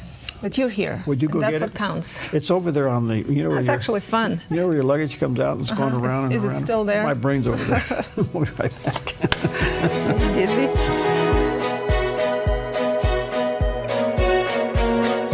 Water you turned into wine. Open the eyes of the blind. In the heart of the Rogue Valley, RVTD connects us all, not just through miles traveled, but also through time. With renewable technologies and more convenient ways to get around, RVTD's building a future that keeps our region connected. Public transportation isn't just about getting from here to there. It's about the journey, past, present, and future. Rogue Valley Transportation District, celebrating 50 years of moving our community forward. Come fall in love with Northridge Senior Living, where contemporary sunlit interiors meet old world elegance. Walk through our lovely hallways and enjoy the fun staff-led activities. Forge lasting friendships with other residents and our exceptional caregivers. Dine in style. Gather near the fireplace under breathtaking chandeliers. Our reasonably priced apartments are spacious with private balconies. Northridge is Christian owned and operated, pet friendly, and only 2 blocks from Asante Rogue Regional Medical Center. On-site 24/7 in-home care is available. We also offer senior adult daycare where your loved one can spend the day with us and the evenings with you. Northridge Senior Living, your home. Romans 1:20 tells us God's power is revealed in creation. Yet 2 Corinthians 4:4 reminds us that Satan has blinded many to the gospel. At the Life Outdoors, we've seen the truth of God. His eternal power and divine nature displayed in every mountain and stream. Follow along and let's wake the wild within. The mountains don't lie. Where there's truth, there's Jesus. Okay. Where are we here? Oh, yeah, that's where we are. We're over here. Our senator. We're over here. Anyway, welcome back. Well, so not everybody's happy with the president's tariffs, and even some Republicans don't like it. And some of the old dogs in the Senate want to go after him and have the Congress come up with a bill that limits the powers of the president as it relates to this. And this is obviously being headed up by some Democrats. One of them happens to be our own U.S. Senator Ron Wyden. And he thinks that they ought to put together a bipartisan piece of legislation that would require the president to have congressional approval before instituting tariffs. And here is Senator Wyden responding to that. The Trump aimless, chaotic tariff spree has proven beyond a doubt that Congress has given far too much of our constitutional power over international trade to the executive branch. Today, I am proposing a new bipartisan privileged resolution to end the latest crop of global tariffs that are clobbering American families and small businesses. Members on both sides of the aisle ought to know that this is a call to action, and Congress must step in to rein this president on trade. Well, okay, it's a nice thought. It won't happen.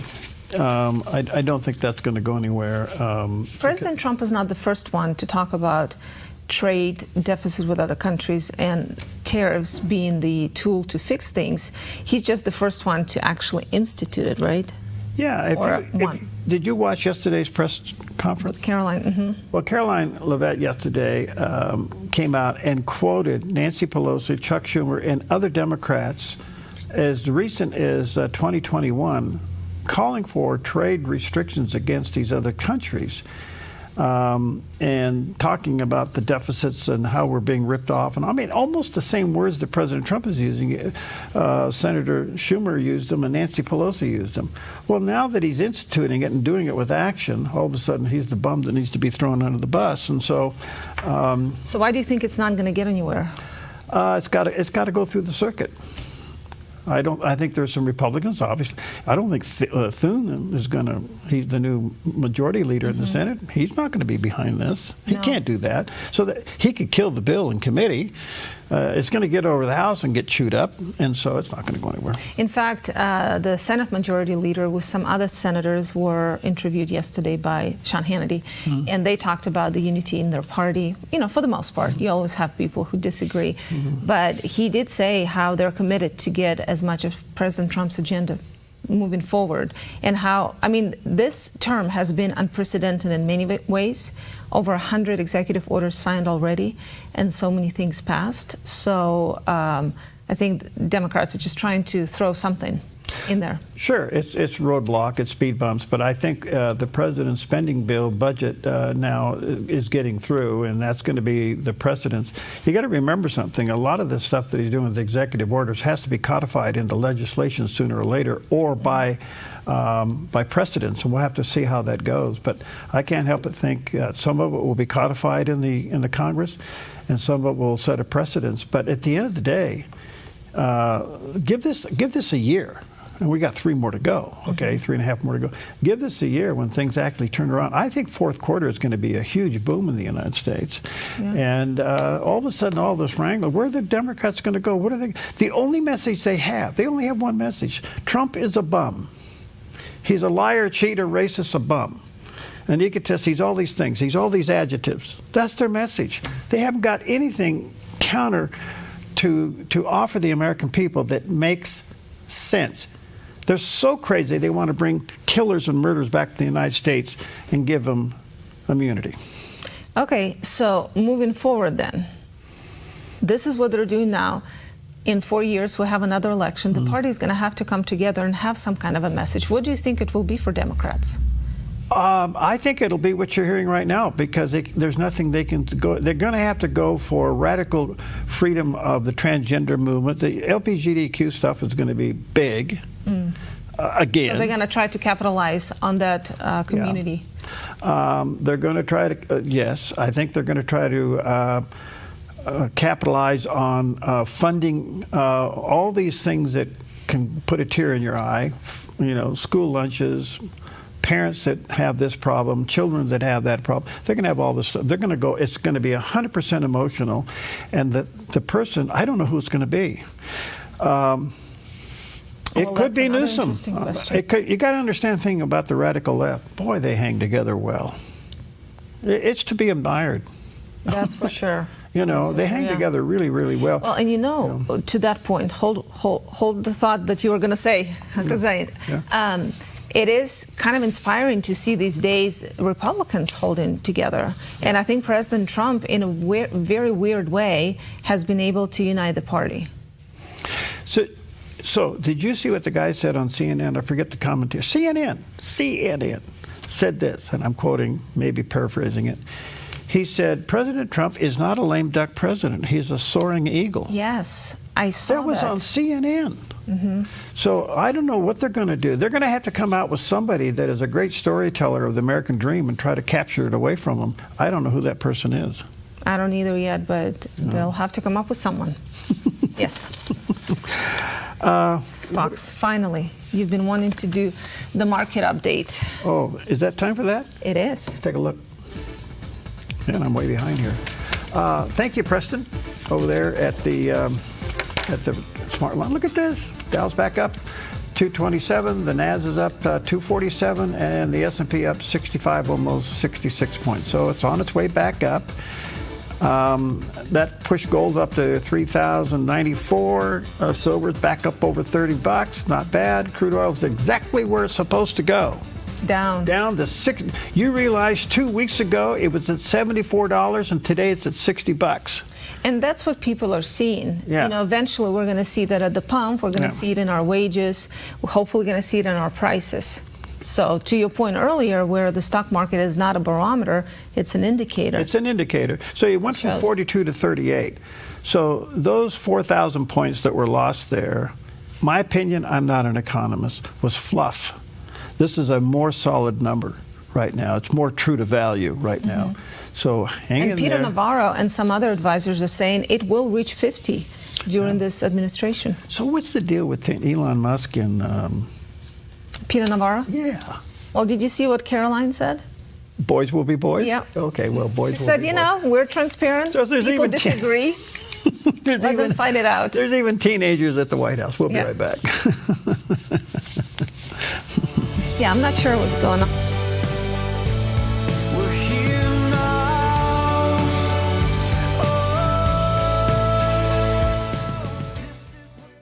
Your yard is where life happens, but it can be muddy and hard to maintain. Enjoy a maintenance-free artificial turf lawn all year round with Smart Lawn LLC. No mowing, no fertilizing, no watering. Our synthetic grass is beautiful and resilient. It's certified to be lead-free, and there's no need for pesticides. Safe for your children and pets. Smart Lawn LLC has all your artificial turf and putting green areas covered beautifully. 541-941-3538. What if your next ride was more than just a ride? What if it was an epic adventure filled with unforgettable memories? At Panoramic Moto Tours, we take you beyond the ordinary, offering curated routes, privately guided with all the details handled. Our passion is to share the joy of riding incredible roads, exploring new sights and towns, and connecting with others and sharing our stories. Sound good to you? What are you waiting for? Let's create your custom tour, or join us on one of our upcoming tours. The Lost Coast and Trinity Alps, May 16th through the 19th, or the Oregon Coast and Cascades Tour, June 22nd through the 26th. Just click the Tours tab at panoramicmototours.com or call 541-622-3844.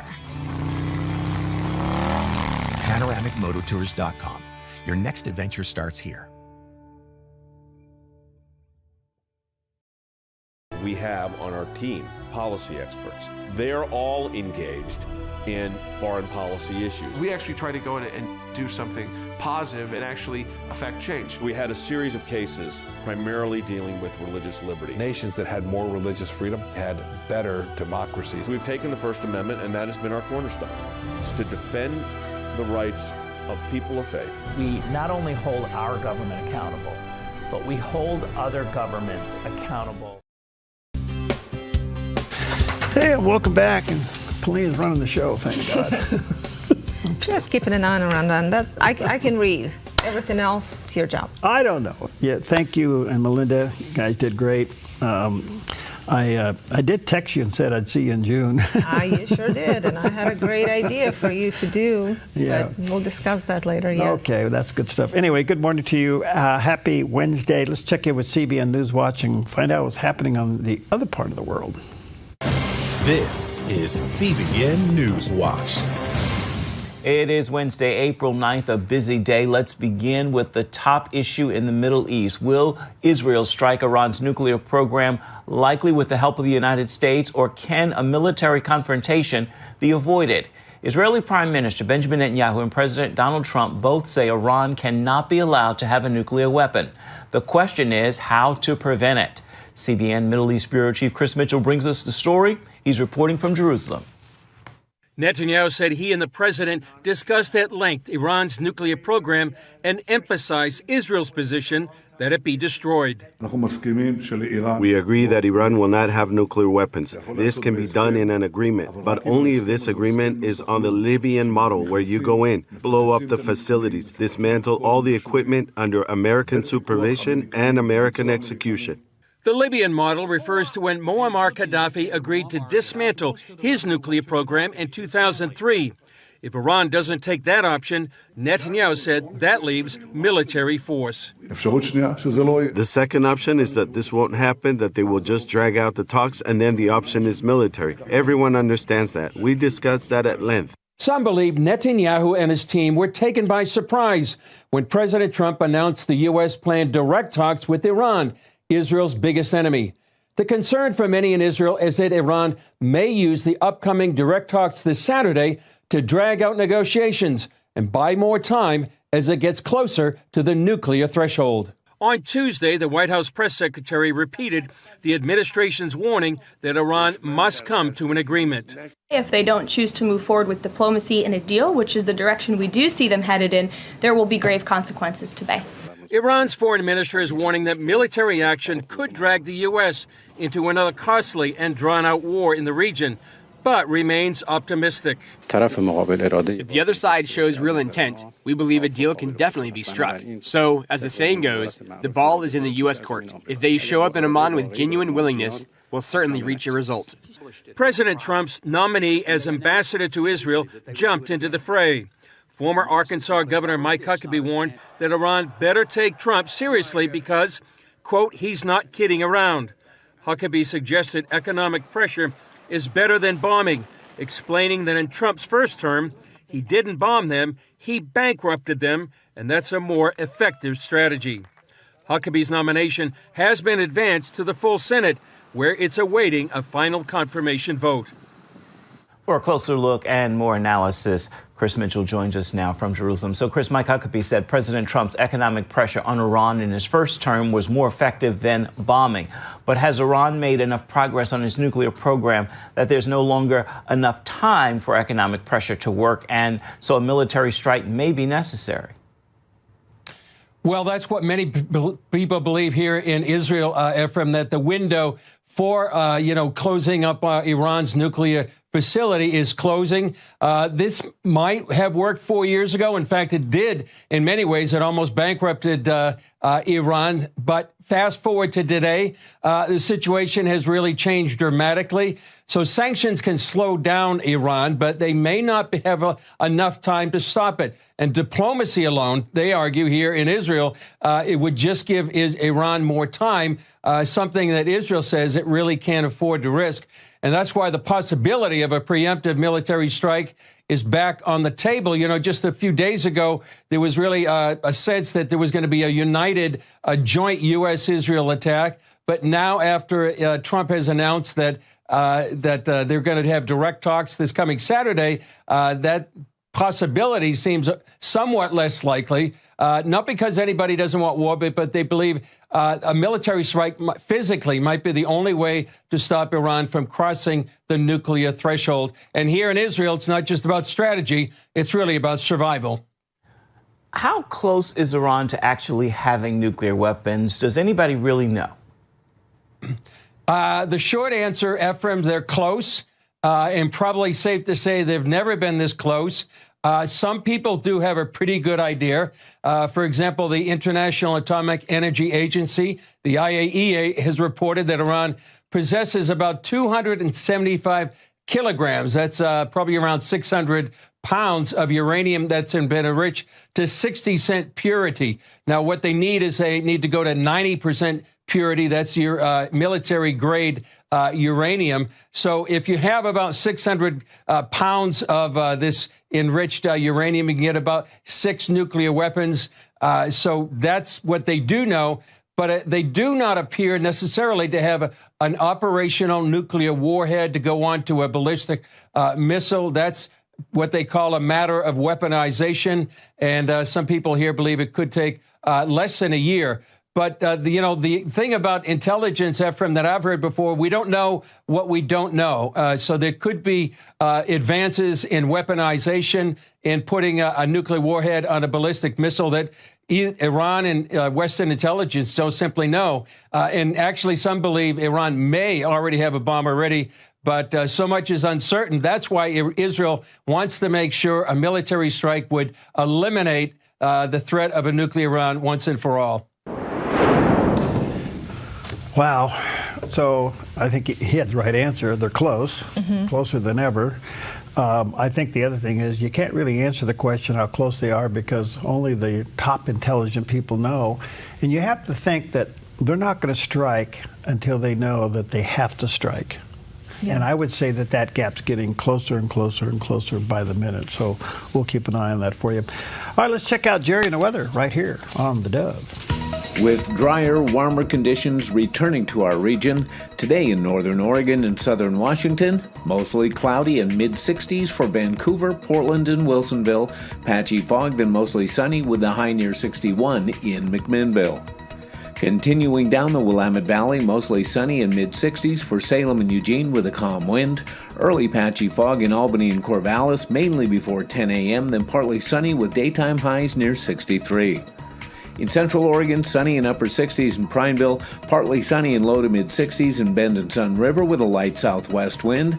Over in Boise, Idaho, mostly sunny with a high near 68. Along the Oregon coast, patchy fog before 11 a.m. around Coos Bay, then partly sunny in mid-60s. Partly sunny with highs in the mid to upper 50s from Port Orford through Brookings and Crescent City, California.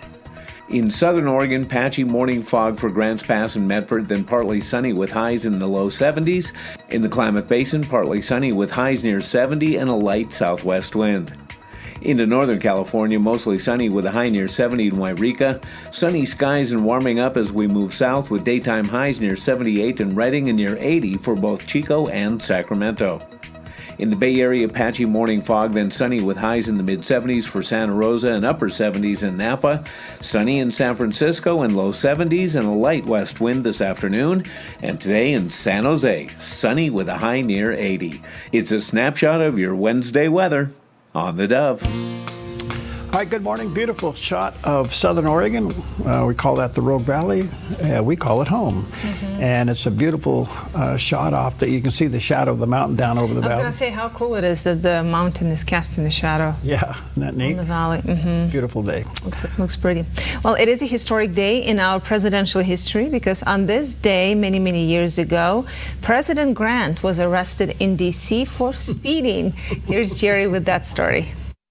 On April 9, 1866, exactly 1 year after Robert E. Lee's surrender at Appomattox Courthouse, and decades before police officers would be pulling over speeding cars, the National Intelligencer reports that Ulysses S. Grant, Lieutenant General of the U.S. Army, had been pulled over for speeding in his horse and buggy in Washington, D.C.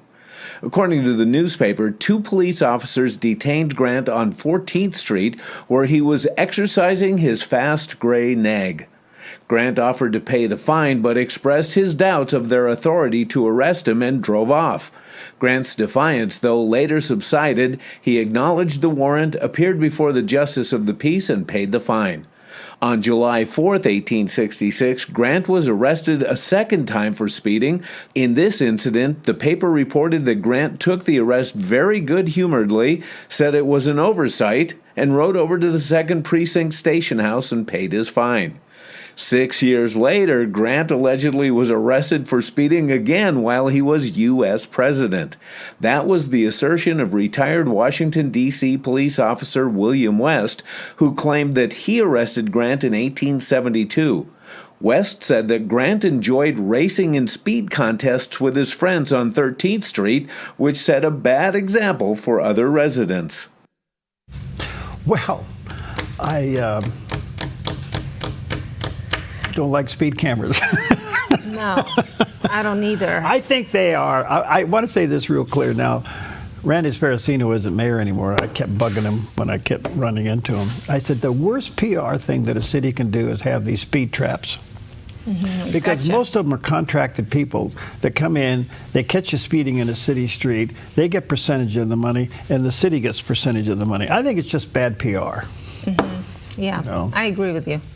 But I was thinking about the story with President Grant, where he was arrested with a horse carriage. Mm. It's amazing to me how far we've gone in the span of just a few decades. How the world has changed. Here we are, AI, airplanes, and just several presidencies ago there were horses. Well, there you go. Good morning to you. Well, one of the difficult things about securing the border are innocent people that get trapped in it. And there are a lot of people trying to get across the border that are literally running for their lives. Are they caught up in the mess and they're forced out and back? And should we as Christians be sensitive to Christians that are fleeing persecution? Well, Peter Wooding from Global News Alliance has a story of a pastor in Texas. A Texas-based pastor who fled persecution from Iraq in the 1980s is concerned for persecuted Christians seeking safety in America after the U.S. government removed the resettlement program that helped him settle in the U.S. as a refugee himself. Jalil Dawood is now pastor of the Arabic Church of Dallas and runs a ministry called World Refugee Care. It is a blessing to bless people, and the nation that bless people will be blessed, and especially the persecuted Christians. I know some people have been waiting for a nation to harbor them since 2011. And Dawood is calling for balance from the U.S. government, particularly for the sake of persecuted believers who he says can be productive members of society in America. Peter Wooding reporting for the Global News Alliance. Well, I think this is legitimate. I don't know what the solution is. But as we adjust what's happening at the border, you have to take extreme measures to combat extreme policies. But I think the door is still there. You just need to come through the door. Don't hop over the fence. Right, and I think what we know about this administration and what they're trying to do with the border, they're not targeting these people. They're unfortunately caught in this situation, but hopefully once we secure the border and make it more, the process function better, there will be processes in place for these people, for those who are truly seeking asylum. Good stuff. There are a lot of them, like Syria, think about the Middle East. Listen, we're a benevolent country. We are. And we want to help people legitimately. So, all right, good morning to you. We'll take a quick break and check out Chinese crunchy almond cookies.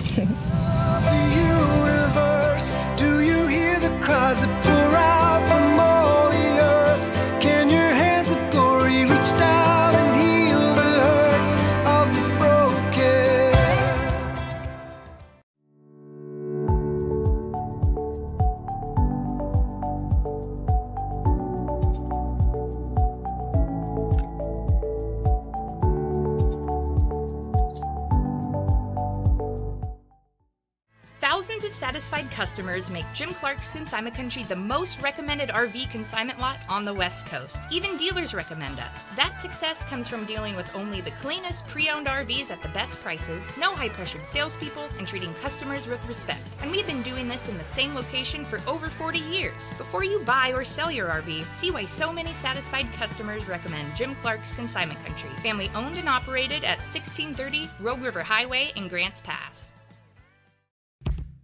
Your property demands equipment with more reliability, durability, and versatility built in.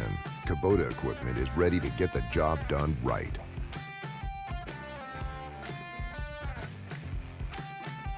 The Dove is upgrading our studios. For the first time, weather and sound insulation, air conditioning, and we're enlarging our studios to produce more local shows. It's been budgeted, but we also need some much-needed equipment to complete the remodel. Our goal is $128,853. Will you prayerfully consider helping us during our spring boost? You can call anytime or donate online safely at thedove.us. Thank you for helping the Dove change lives.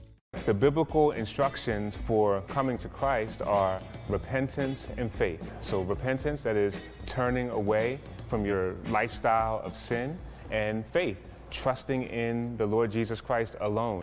There is truth in this world because God created it, and His Word is truth. We see this laid out in the Bible, the foundation to a reasonable faith. And that faith is centered on Jesus Christ and His great work. Monday, Friday, and Saturday on the Dove TV.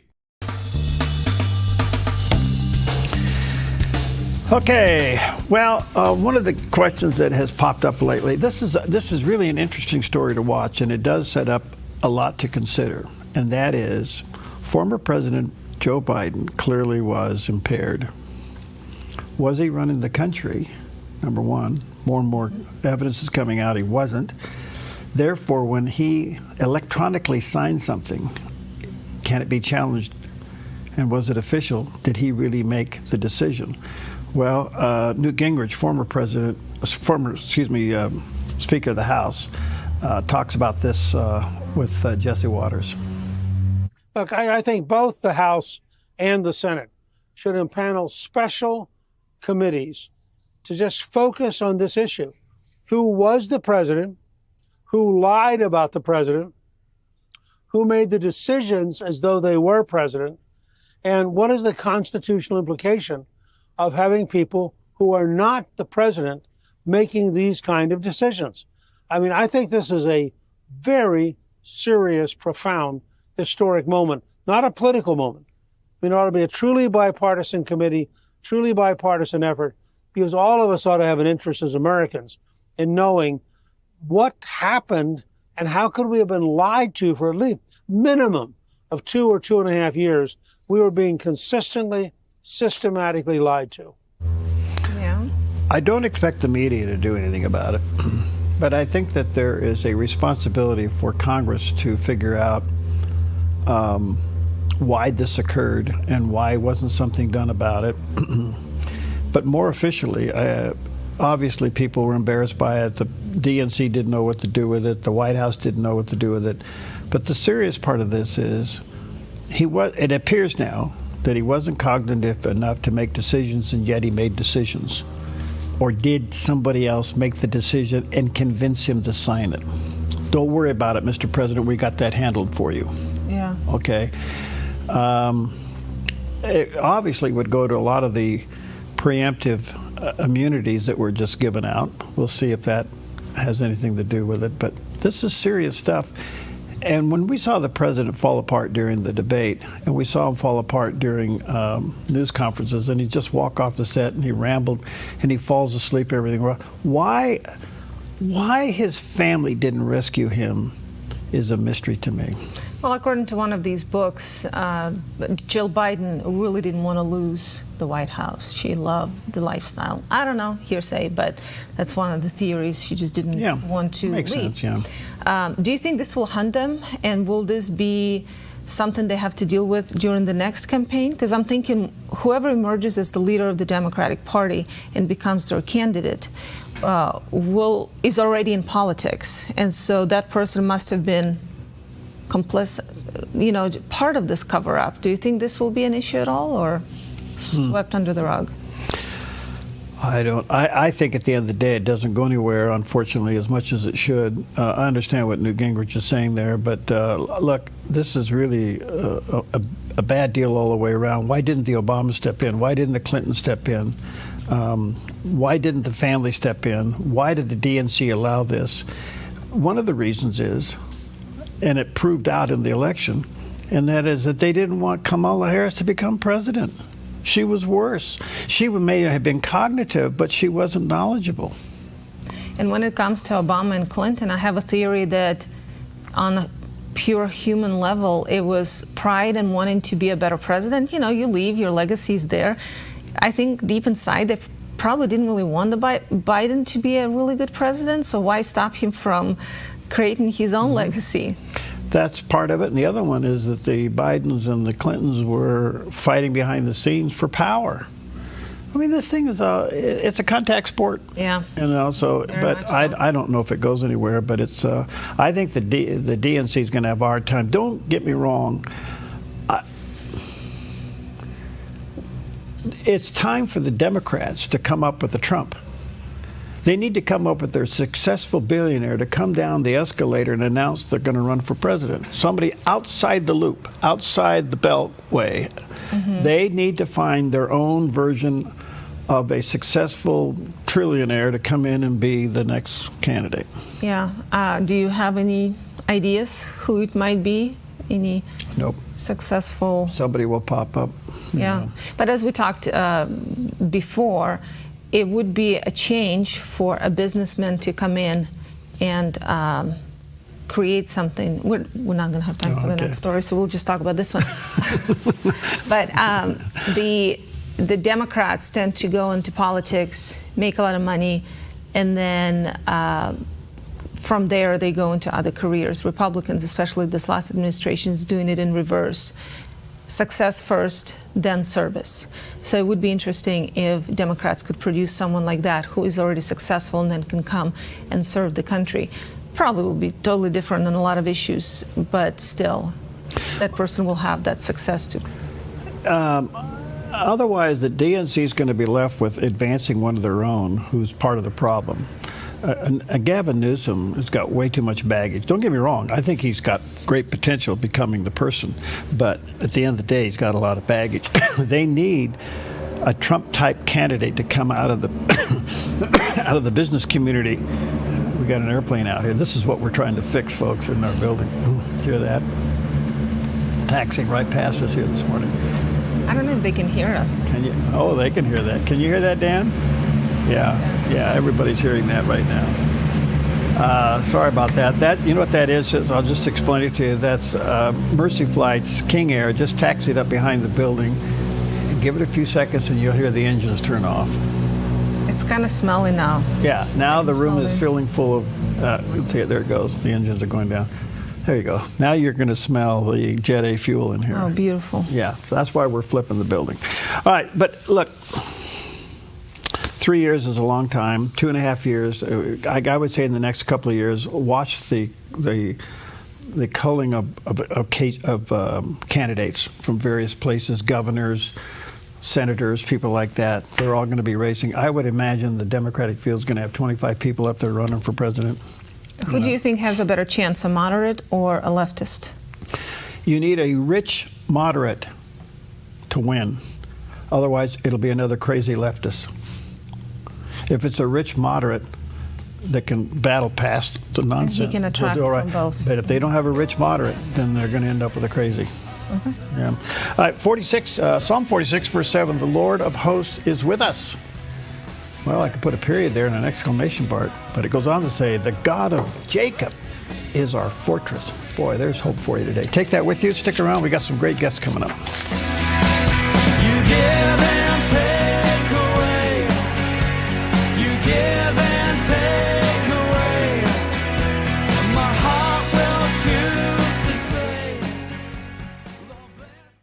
Welcome to Rise Direct Primary Care. Imagine a healthcare experience where you're known by name, cared for like family, and treated with compassion. How is that possible? With an affordable, flat monthly membership, you receive unlimited primary care and minor urgent care visits. No insurance needed. At Rise Direct Primary Care, we offer a friendly, affordable healthcare experience where you get a whole hour with your provider. Located in Central Medford and accessible by phone or text, we can typically get you in the same or next day. We prescribe urgent care medications directly from our office, saving you a trip and wait time at the pharmacy when you'd rather be at home getting better. Personalized medical care with a human touch. Rise Direct Primary Care is all about healing the sick with compassion and keeping the healthy healthy. Rise Direct Primary Care. We're here for you. Visit risehealthdpc.com or call or text us 541-827-8603. 541-827-8603.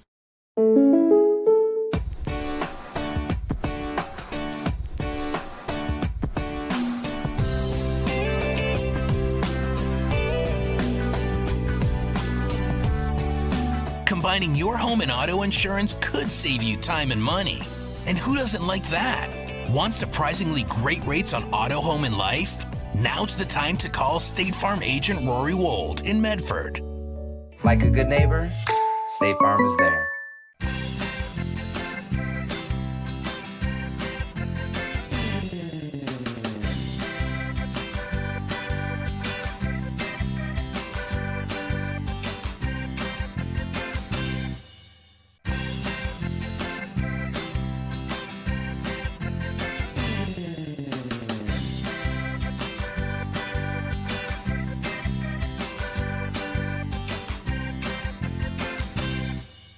Hi, I'm the SOS Alarm guy, here to tell you about a great deal. SOS Alarm will not only beat any internet deal, but will install the system too. So burglars, beware. SOS Alarm for security and beyond. This week on The John Ankerberg Show. The polls of the Pew Research Center show that 4 in 10 Americans believe we are living in the last days. Further, they found out that 70% of evangelical Christians believe Christ could return during their lifetime. Where does the Bible talk about these things? Join me for The John Ankerberg Show weekdays at 4 o'clock right here on the Dove TV. It'll be encouraging and informative. The Dove Spring Boost. Pray about helping us reach our $128,000 goal during our remodel. Thank you from the Dove.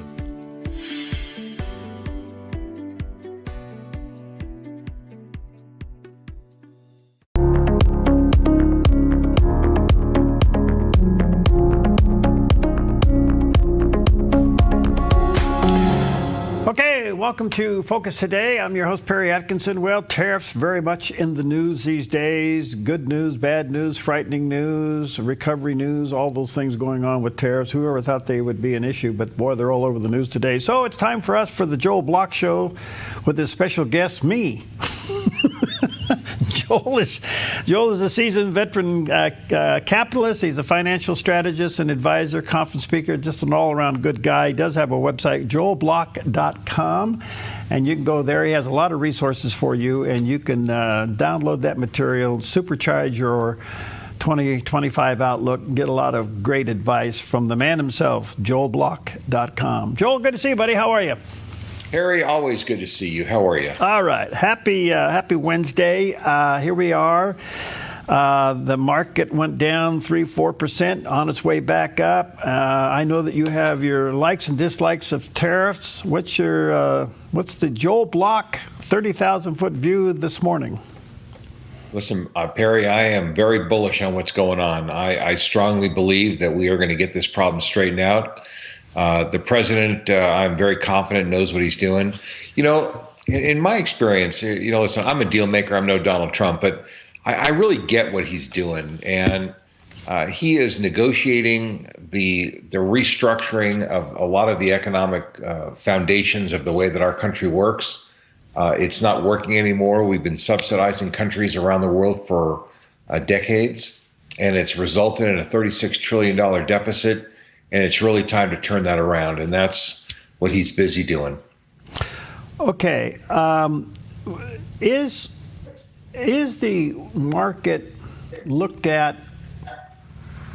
I'm trying to think of the right way to explain this. We panic when the market does what it does, and yet it's just one indicator. It's not the indicator. Why do we do that? You know, it's not even the best indicator, because the truth is that the people, the majority of the money that's in the market is the 401k. It's the long-term money. If people didn't watch the news and they never saw what was going on, they wouldn't probably be impacted by this at all, because this is long-term money. There are a few people who need the money in the short run, but for the most part, most of this money is long-term money. Most of the trading activity is happening among professional traders who are in the business of taking advantage of opportunities, and that's the people who are moving the market, is these short-term traders.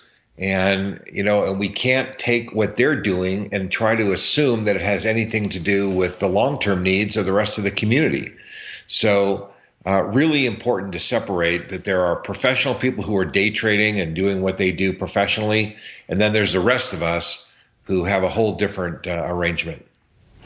Okay, so there's something very interesting about all this. Here you are, you're a financial strategist, advisor, capitalist. You get it, because this is your world. You walk in these lanes every day.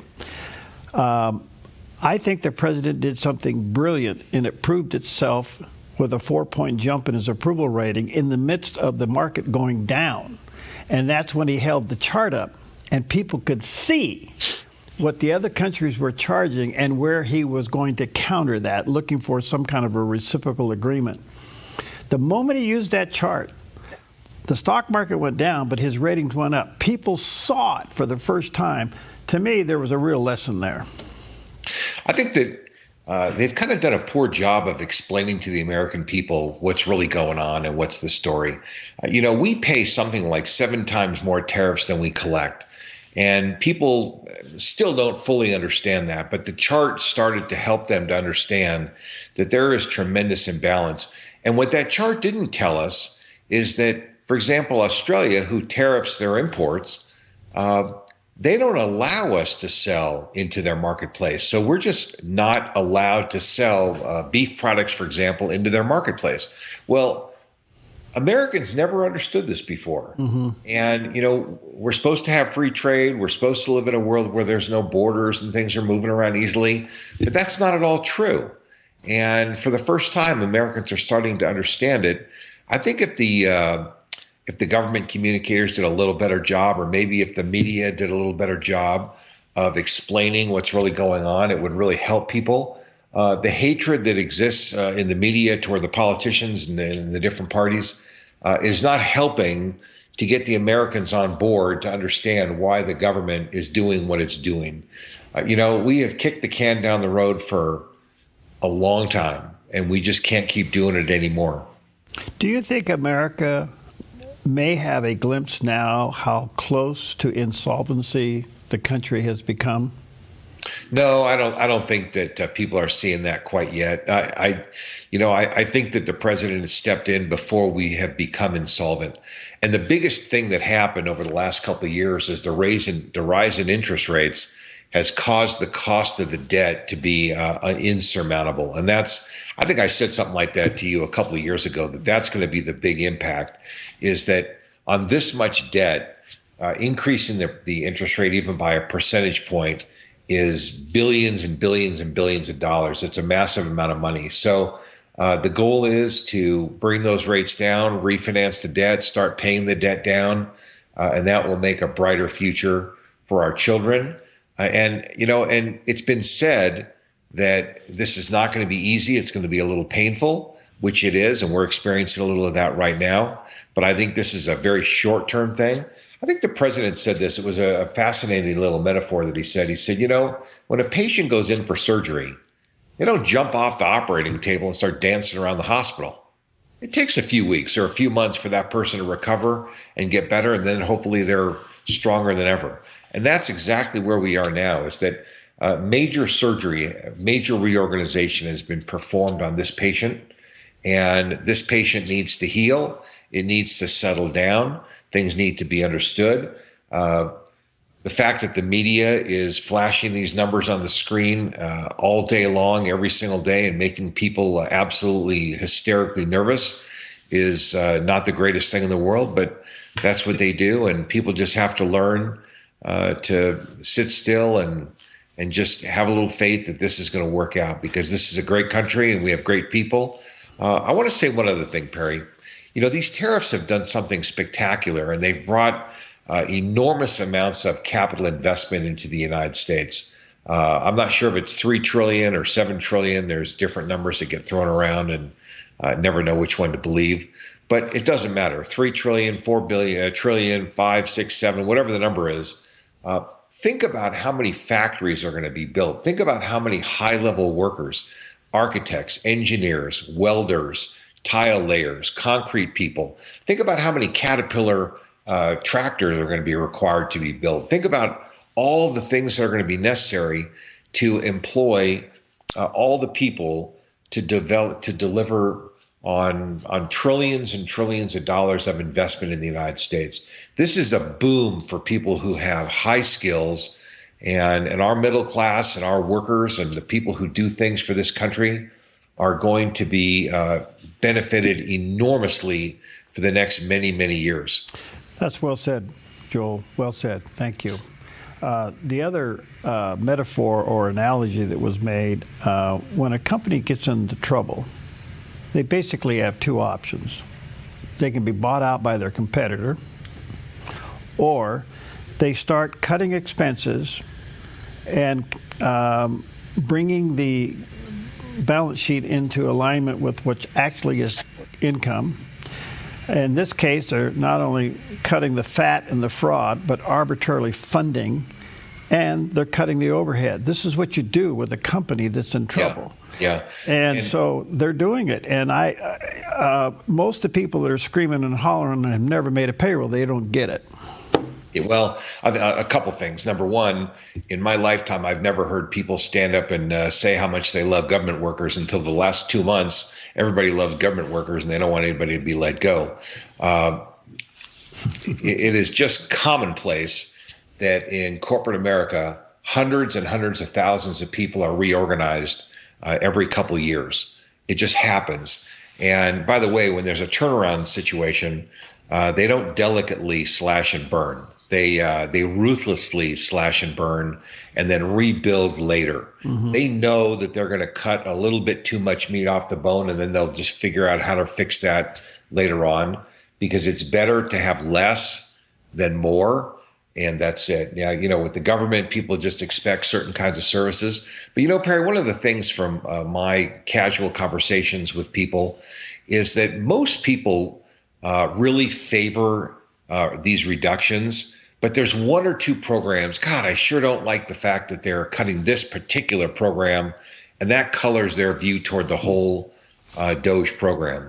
So most people, if you really, really corner them, think that there's a lot of waste, fraud, and abuse. They think that there's too much spending, there's too much overhead, and we really need to be careful. There is a lot of misinformation. I haven't heard a single word that Medicare, Medicaid, Social Security, that the benefits are going to be cut, but there's a tremendous amount of additional expense that's built into those overheads, and they're going to address the overhead. Yeah. And that doesn't mean that they have to shorten up the benefits. No, and that's part of the strategy of the other side to create fear. I get that. Let me ask you one more other technical question, Joel. Do you think with what's happening now and the president's using of tariffs as the great negotiating tool, and it seems to be working very well. China might be the last one to deal with, but he's already responded to that quite severely. But do you think in the long run, Joel, this will have any influence on the Federal Reserve? It is. It is going to have an influence because unemployment's going to go up a little bit. The economy is going to soften up a little bit, and that means that the Fed is going to reduce interest rates.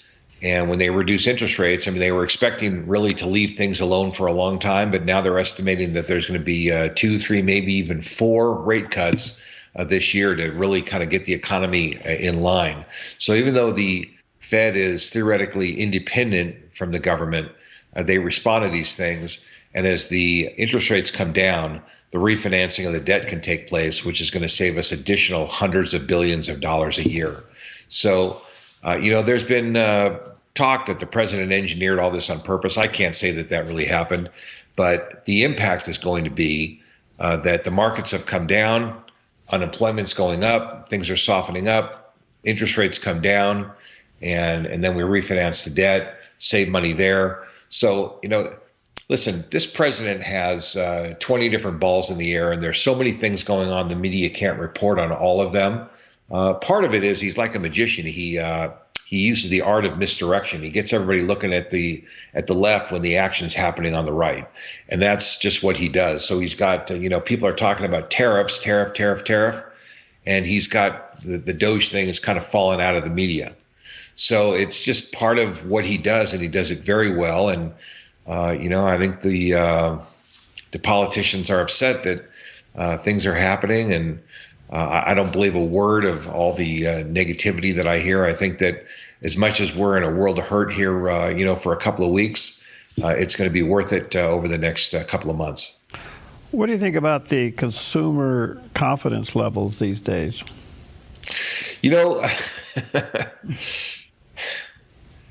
When they measure what consumers think, what they're really measuring is how effective the media has been in convincing people what they should think. Good point. I just don't think that people are, for the most part, some people do a wonderful job of educating themselves and watching different kinds of media and studying. But for the most part, most people just repeat the party line, whatever that is, and that's how they feel. So I think most of these polls are really irrelevant. And by the way, leaders don't follow polls. Leaders lead. Henry Ford said something very famous one time. He said, if I'd asked people what they wanted, they'd have said faster horses. And, that's not what leaders do. Leaders don't ask people what they want, because the truth is that regular people don't know what's possible for them. And they just rely on the leader who knows more about the situation. Asking people what they think about military strategy is just ridiculous, because people don't know what the capability is. We don't know what the tools are, the weapons. We don't know what the position of tools and resources are. We don't know any of those things. So what difference does our opinion make? Yeah. I think most of us really probably agree that we'd like not to have war. We'd like to have prices be fair. We'd like to have things happen in a reasonable way. But there's a lot that we don't understand about the world, and we have to rely on our leaders, and we have to do things that hold them accountable and help them be honest. But aside from that, that's kind of where we're at. One last question, Joel. Again, let me sort of our viewers and listeners, Joel has a website, joelblock.com, and you can go there. There's a picture of the landing page. I want to come back to the Feds just for a moment. The president's been pressuring the Feds to go ahead and lower interest rates now. Maybe you can tell me what the strategy is behind that, knowing that the interest rates, because of the unemployment rise, will be eventually go down. Why does he want it now instead of waiting for it? I don't totally know why he wants it now, but maybe there's some amount of debt that needs to be refinanced. Maybe they need more liquidity in the economy, and there could be a number of things that cause that. But listen, if interest rates start coming down, mortgage rates start coming down, all of these things benefit, the president's image and the president's success rate. So I just have to imagine that he just wants these things to happen. He's in quite a hurry for many of these things to happen. And, if they don't happen in 2 weeks, they're going to happen in 4 weeks. And that's just what sort of seems to be happening. There's a lot happening. I don't hear the R word out there much, recession. Yeah, they're throwing it around. I mean, they're we're getting into bear territory in this stock market. For this, it's been 7 days. I mean, maybe today's the 6th day since they announced those tariffs, and so the market's down for a week. Listen, it's taken a pretty big hit. But don't forget, Warren Buffett always said, when there's blood in the streets, that's when you buy. And this is a buying opportunity because we're down 20%. If you're somebody that has some liquid cash, and I'm not a broker and I'm not telling people what they should do, but certainly this is an opportunity for you to buy something that's a lot lower priced than it was just a week ago. Do you sleep at night? I sleep like a baby, Perry. I'm very bullish. I'm really bullish on what's going on. I think that we're really on the right track for the first time in a long time. It's been a long time since we've had a president that's really taken action. Think about how this president is different from 4 years ago. I'm not talking about the Biden years. I'm talking about the Trump 1 versus Trump 2. I mean, he's got a cabinet of people. I just imagine that these people sit around, they talk, they consider the options. They are really doing a good job. Are they the perfect politicians? They certainly aren't. But they're, I really think that they're doing a good job. And I'll tell you one last thing, and then we can go, is that Trump is a deal maker. And I get the misdirection. I get, the confusion and all the things that he doesn't want to telegraph what he thinks to the media. That works in the deal business. It doesn't perfectly work in government because the government is a much bigger kind of thing. Mm-hmm. So his personality, his style is not working perfectly in a government environment. And we just have to be careful about that. Okay. Check out joelblock.com. That's his website, joelblock.com. There's a picture of the landing page. There's a lot of resources he makes available for you there, and you can download that as well, joelblock.com. Good to see you, brother. Hang in there. Talk to you soon. Oh, always good to see you, Perry.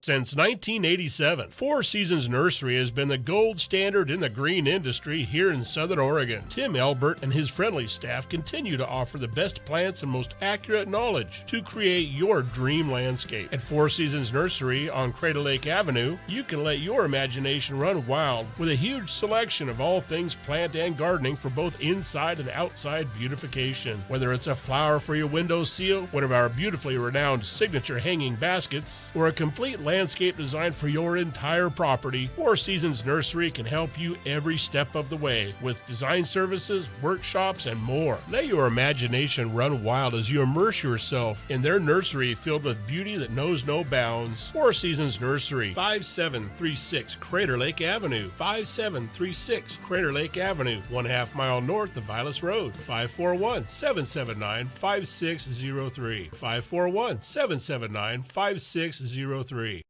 At Sweet Tea Express, we've got you covered. Order at the counter and our friendly service staff will do the rest. Burgers, salads, sandwiches, barbecue platters, sides, and more. Smoked, grilled, and served to perfection.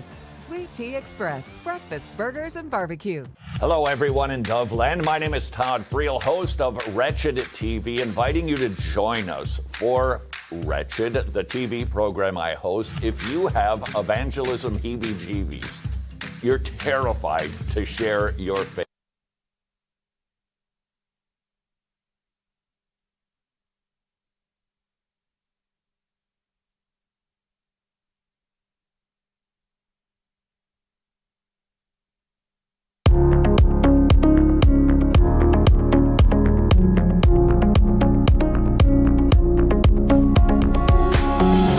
Welcome back. I want to take a few moments again to say thank you for the many of you that have been responding to our Spring Boost appeal and the many of you that have called and gone online, even come by. I want to say thank you.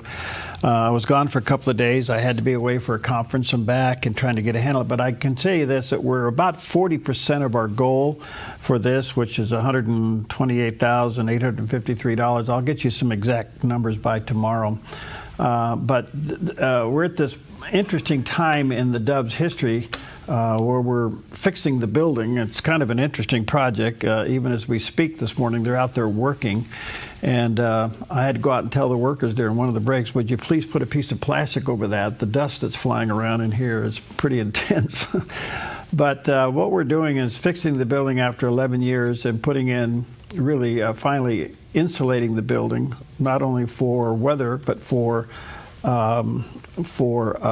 sound. Obviously, we had a big airplane go by us here. So this studio is going to get moved to the other end of the building so that we can control the environment a whole lot better. We're also putting in a commercial-sized heating and air conditioning, which is something we've needed to do for quite some time. And so it's a big project, but most of that we did pre-budget. We've been saving for and have set aside, but so often with these projects, things pop up, and so we're just asking you to prayerfully help us with some equipment, that's all. And over the next 3 or 4 weeks, only do what the Lord's asking you to do. And I was away at what they call the National Association of Broadcasters. This is not only all the broadcasters throughout the country, but literally around the world. People came from all kinds of countries were there, and you learned about the latest and things that are going on and some of the technical challenges, the changes in the industry.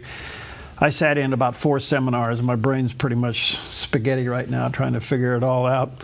So we want to be good stewards of what the Lord supplies us and has called us to do. And everything when it comes to equipment, and these are just tools. That's all they are, is tools to do what God called us to do, and making sure that you have reliable Christian media, both on radio, television, and all the digital platforms. So in the midst of all of this, we have some equipment needs that we need to do. One of them is what they call a firewall server. And you can see that $5,980. I came into the office this morning, and guess what? Those servers, we had to pre-order. It's a long story, but the short answer is we had no other options. We have to replace them. They're here, and they'll be installed. So now I just got to pay for them. So that's about almost $6,000 for that.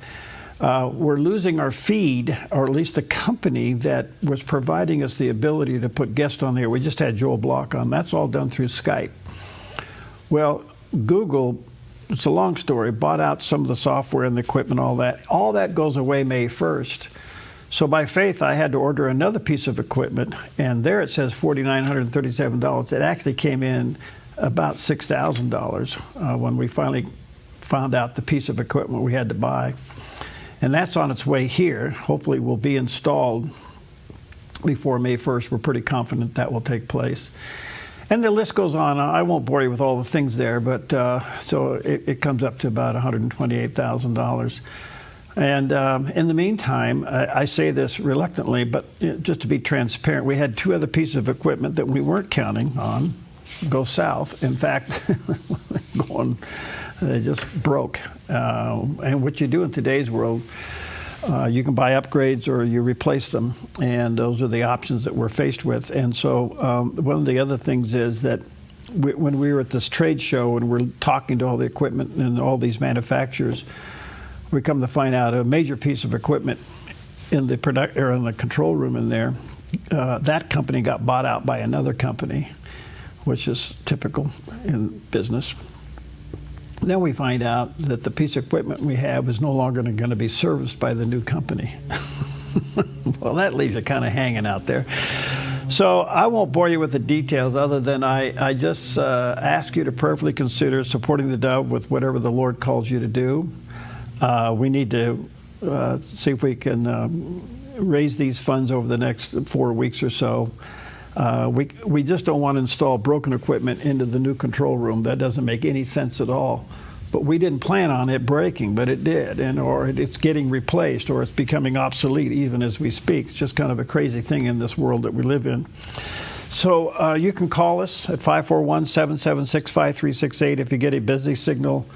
You can always call back, or you can safely and securely go online at theDove.us. And that's all secure at our website, and you just click on Support the Dove, and that'll take you to the proper page. But please only do what the Lord's leading you to do. Don't take from your church. You belong faithfully in a church, and you support your church first. And if you're involved in another ministry, that's your calling. You go there and you help that ministry and you support them. But if you feel led to partner with us, we are humbled by it. We don't take it for granted. You're partnering with us to reach people in ways that, quite frankly, it's amazing.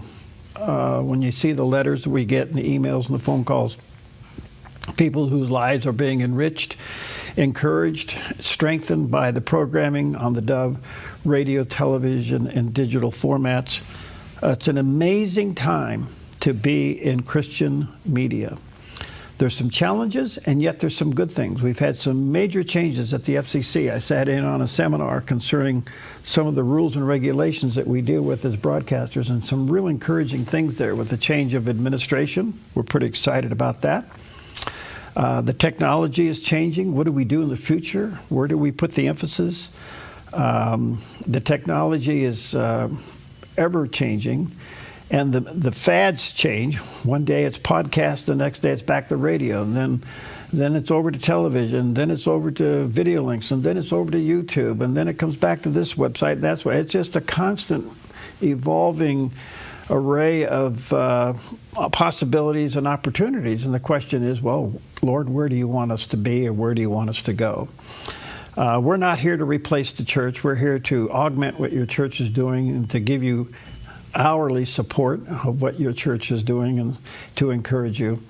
And we can't do it without you. So if you can pray about it and see what the Lord would help you to do over the next couple of weeks in supporting us, we have to replace this equipment. And some of it, even from the beginning of what we are doing here, was okay, and then I come home, it's not okay. So we have to be smart about it and be prudent about it and replace some pieces of equipment. And quite frankly, some of it's pretty expensive. When I left, which was over the weekend, we were at 40% of our goal. I don't know where we are today. I'll find that out and let you know tomorrow. But thank you so very much in partnering with us. And when we're done, I'll take some more pictures today. They sheetrocked our new studio while I was gone. They did it in one day. It's pretty amazing.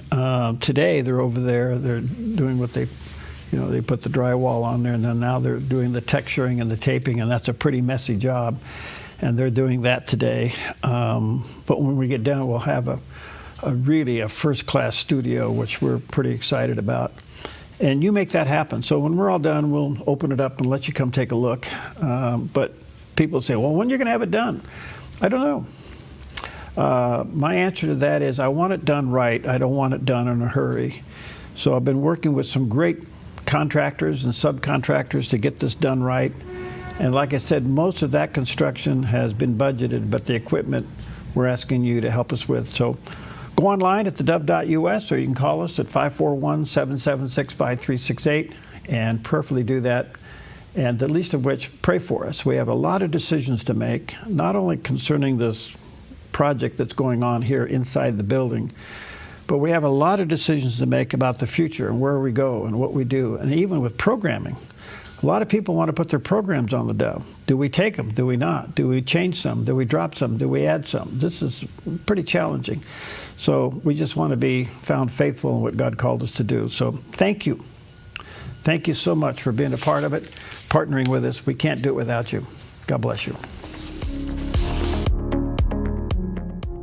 Spring is around the corner and summer is on its way. With fire danger biting at its heels, flammable blackberries and underbrush will grow like gangbusters and sprout fire danger in no time. A wise property owner knows the best time to take care of fire danger is to extinguish it before it gets started. GMV Forestry, LLC can help you protect your property with adequate firebrush clearing to fireproof a zone around your precious property. With over 35 years experience, GMV Forestry LLC has the knowledge, experience, and all the equipment you need to get the job done right, offering a wide variety of services like mulching, field mowing, snow removal, driveway clearing, ditch cleaning, gravel delivery and spreading, driveway sweeping, logging, and more. GMV Forestry LLC does it all, and they do it right. GMV Forestry LLC, the team you can trust. 541-660-6445.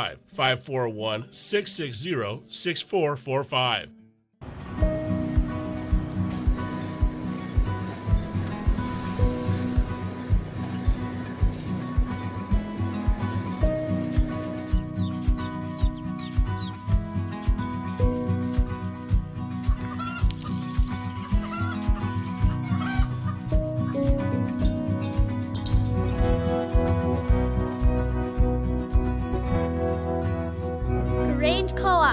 Big ideas grow.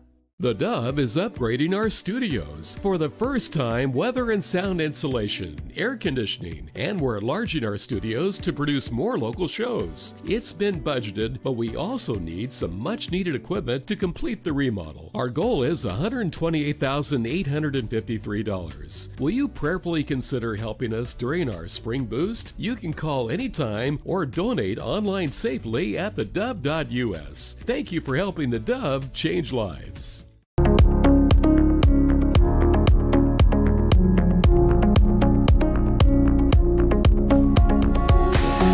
Okay, welcome back, and we're so delighted to have in the studio with us today a good friend and really one of the most amazing community servants I've ever run into, and that's our good friend, Pastor Chad McComas. He is, he pastors a church, but I don't know where you get all this. Well, I do know. The Lord puts it on your heart. He started a project called Joy Community, and it's dealing with providing housing for abandoned seniors. How in the world did you get this vision? When did this happen? Well, I've worked with the homeless for 30 years, and I've watched as the shelters and all the things we built started filling up with seniors. And they're there not because they're necessarily drug addicts or criminals or done anything really wrong. They just don't make enough money. And so they're ending up no place to live. Wow. How do you live on $800 or $900 a month? Well, in today's world, you don't. You don't. Yeah. You know, you look at some of the new apartments going up around here, $1,400 for a studio? Come on. Yeah. So you felt nudged of the Lord to do this. So what's the vision? Well, what really nudged me also was the Bible. You know, you just read through the Bible all the time, and God says, take care of widows and orphans and strangers and the poor, and the church is supposed to do that. Mm-hmm. And so I've just been mulling in my heart for all these years that we had to create some kind of a community to kind of rescue some of these people that are stuck. And so a couple of years ago, I got set free to be able to do this. So I'm focusing my attention on this, and we've got a great little group of people. We've been working on fundraising for the last couple of years. We've got a piece of land. We're getting close to opening to take the first 10.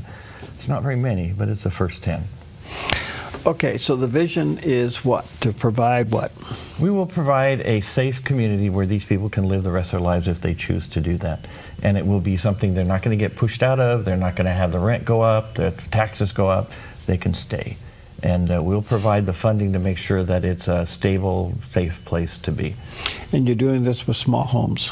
We're doing it with tiny homes. You just can't build apartments affordable enough. And, right. Housing Authority tries, but they can't catch up. And, yeah. And I don't want government funds. I learned that lesson. The hard way. Fool me once, shame on you. Fool me twice, shame on me. So I'm not going to do that again. But we've raised almost a little over $500,000 with just private donations. Mm. Widows, widowers, individuals, churches, businesses, foundations. That's what we're doing. All right, so tell us about the piece of property. How did you get it, and what are you doing down there? So it's not that far from our studio here, right, Perry. There's a piece of property that we had created a campground for the homeless on a few years ago, and I knew that the owners would be very supportive, and they would probably let us use their property. And it already had all the utilities, so that saved a lot of money. Mm. We don't have to go in and try to put all that in, which would cost, $1 million or whatever. Mm. And I knew the city, since they already allowed a campground to be there, that they would probably be very, very friendly, and they were. Mm. And so they've helped us make sure that we can make it work. And so we're kind of like 3 or 4 years ahead of where we'd be if we just started with blank land. So the services were there, you just had to modify them and move them. We just have to connect. Mm-hmm. Okay, and how many homes can you put in there you're thinking about? I mean, you got 10. I see a few sitting out front out there's there. Quite a bit of land there. People say, how many are you going to have? I'll say, well, one more. Okay. As soon as we get to 10, we'll start adding another one, and then another one, and another one. Can somebody buy these houses and sponsor them? Oh, absolutely. And that's how we've gotten most of these, is we've had people that have made a generous donation, said, hey, here's $10,000, help buy one, or here's $15,000, buy one. We have all but 3 buildings that we need to open this thing, and we're getting really close. All but 3? Yep. What do you need? I need a ADA bathroom, because the city's going to require that, and I need a community room where we can have the people meet, and I need one more microhome. And a microhome is a tiny home that doesn't have plumbing. So they'll have to go outside to a restroom and a shower. Okay. But the tiny homes have plumbing. So we have 6 tiny homes that have plumbing, and we'll have 4 microhomes that don't. Can you add more of the ones that do? Yes, we can add more of anything. Okay. It's really up to God. Well, I find this so amazing. So how do you qualify a citizen to be in there? Well, we're starting by looking at the biblical mandate. The Bible says widows, right? And so these are people that don't have a spouse, right? And most of them, they don't have children. They have nobody to take care of them. They have no support system. So they need somebody to come alongside and hold their hand and make sure they're safe. So we're starting with that. Our first 10 are people that are all in homeless shelters right now. They shouldn't be there. We got one 80-year-old lady in the Kelly shelter. She's been there getting close to 2 years, and she's living on a bed in the middle of a room with 50 other people in her 80s. That's ridiculous. We got 70-year-old ladies. We got 70-year-old men, and they're in the campgrounds. They're in places that weren't meant to be for them, but they have no options. Do they pay? There will be a fee. It's not a rent, but a fee, because I really believe that you have dignity when you have something invested. Right. And you got some skin in the game. And another thing that we're going to do here at Joy Community is we'll create dignified income, which means we're going to have ways that they can make a little bit of money on the side, put it in their pocket. Maybe they're going to make paintings or jewelry or something, and we're talking about having a nice big garden, so we might have some vegetables we can sell out front. Just give them something that feels good about themselves. They're accomplishing something, and they got a little money to spend. Well, it's called the Joy Community. If you're in Medford area, it's literally down the street here, maybe half a mile. And I've seen some of your homes sitting out front ready to get put in the back, I guess, ready? Yes, we're just waiting to get all the plumbing and, the sewer and the water, and then we'll start placing the homes. And the city has allowed us to make it like an RV park, which helps us get around a lot of different codes and things. So the houses actually will plug in like an RV to a post. So that's where your electricity, your water, and your sewer is. Okay. So then the tiny house is not really a house, it's an RV. It's a mobile. Even though it's not. I mean, they're all stick built. People say, well, can't you? People say, yeah, can't you take an RV? Well, RVs break down, and they're hard to maintain and fix. And so we're doing stick built that will last, and we can fix them. Do you have a company that's building those that people can? We're getting them all over the place, wherever we can find them. We got 3 from Grayback Industries that they had built for some of their forestry people. They were going to do a camp out at Rocky Butte. Yeah. They built 10 of these. There's a picture there, Harry. And they didn't use them, so we found out about it. We went out to them, and I said, would you sell me 3? And they did, and at a great discount, which was really nice. So we've just gotten a lot of people on board, giving donations here and there and making it work. Okay, how do they get a hold of you? Well, they can get a hold of us. Our website is Set Free Services, setfreeservices.org. Or you can also go through joycommunityoregon.org, goes either way. And phone number is 541-773-4004. We just would love to chat with people. We're getting churches on board. This will cost more than what the people with the fee they pay won't cover the cost of. No. So it'll be the sponsors. We got a number of people already giving $25, $30, $50 a month to make sure that we can keep these people safe. And we're excited about it. We're going to have community activities, meals together, maybe field trips, make life fun. Is it fenced in? It will be. It is fenced, yes. Yeah, it was from the previous activity, wasn't it? No, it wasn't, but it is now. Oh, it is now. Okay. It is now. Okay. And we're going to make sure these people feel really safe. So if somebody wanted to buy a unit, what would you recommend? I mean, roughly how much would that be if somebody listening today wanted to help you buy a unit or maybe 2 units? Yeah. The micro home that I need to finish off our tiny homes, it'd be about $15,000 by the time you build it. Okay, so they come out and build it right on the site. We have a contractor that will build it right on the site if somebody will sponsor that money. But they are on... Or they could come build it themselves. Maybe a church would like to come out and build one together. You have the plans? They're very simple. Yeah, okay. It's pretty easy. Well, 4 walls, a roof, and a door and a window. Yeah. Okay. And heating and, electricity and air. Check it out, setfreeservices.org. That's one place you can go. There's a picture of that landing page. Let me encourage you to seriously look at this. Now, Chad's been around a long time doing this. He's done it at all levels in the community. But in his experience in the years gone by, something stood out, and that was the elderly. I never thought of that. Well, you've always talked about people being taxed out of their houses. I do. And it's happening. It is happening. I'm very passionate about that. People on fixed income are just literally falling off the face of the earth. I had a DHS worker call me about a year ago. She had a 90-year-old gentleman who owned his own mobile home in a mobile home park. Bought it 40 years ago. Mm-hmm. But the rents keep going up, space rents, and his taxes keep going up. So now he's priced out of his own home. So he's going to lose his own home, because he can't pay the taxes and the rent. And then she said, "Where's he going to go?" And I said, "I don't have anything yet." But. Well, check it out. Go to joycommunity.org, I guess, or you can go to setfreeservices.org and check it out, featuring Joy Community. Check it all out. This would be a great project for your church or maybe your organization. Buy one of these homes. Go out there and make it, maybe, men groups and churches. Why don't you guys, put together the funds, the means, the material, go build one of these. And let's see if we can get you 10 or 15 popped up out there. That would be great, because we have over 100 on our waiting list. Really? Yeah. And it breaks my heart, because even coming here talking to you, Perry, I hate to do it in some ways, because then people hear about it and then they know somebody who needs it, then they call us. And you can't And provide. I can't do a thing. Yeah. Yeah. I understand that frustration. All right, get a hold of them, setfreeservices.org. You go to Joy Community. You can Google that. That'll come up. I would suggest you get a hold of Chad, take a look at it. Your organization, perfectly consider taking on one of these homes. Doesn't take much. Maybe you can buy one and just have it delivered, but I think it'd make a great project. Families can do it, organizations can do it, men's groups can do it. Build one of these. So thank you, buddy. Good to see you. Always good to see you. Thanks for your God bless you, man. Your obedience to the Lord. Well, we have to be that way. When I get to heaven, can I come visit your mansion? Yeah, we're going to visit each other, okay? Okay, all right, we'll grab that.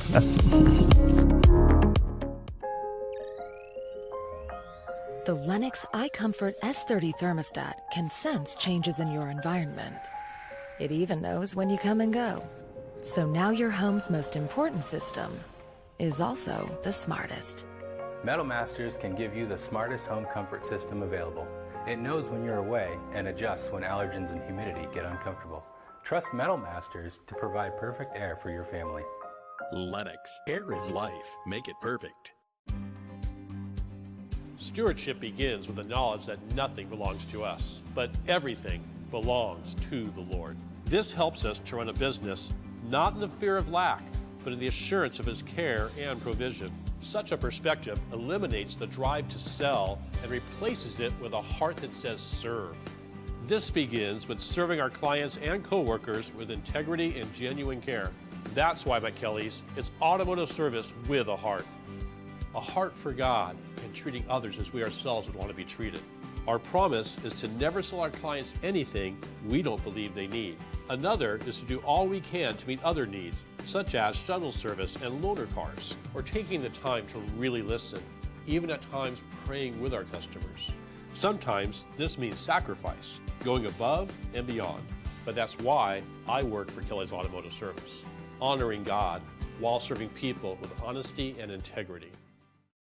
Of all the options to choose from on your new car, privacy is not one of them. Your car's number one job is to get you places safely. But its number two job is data collection. Your data.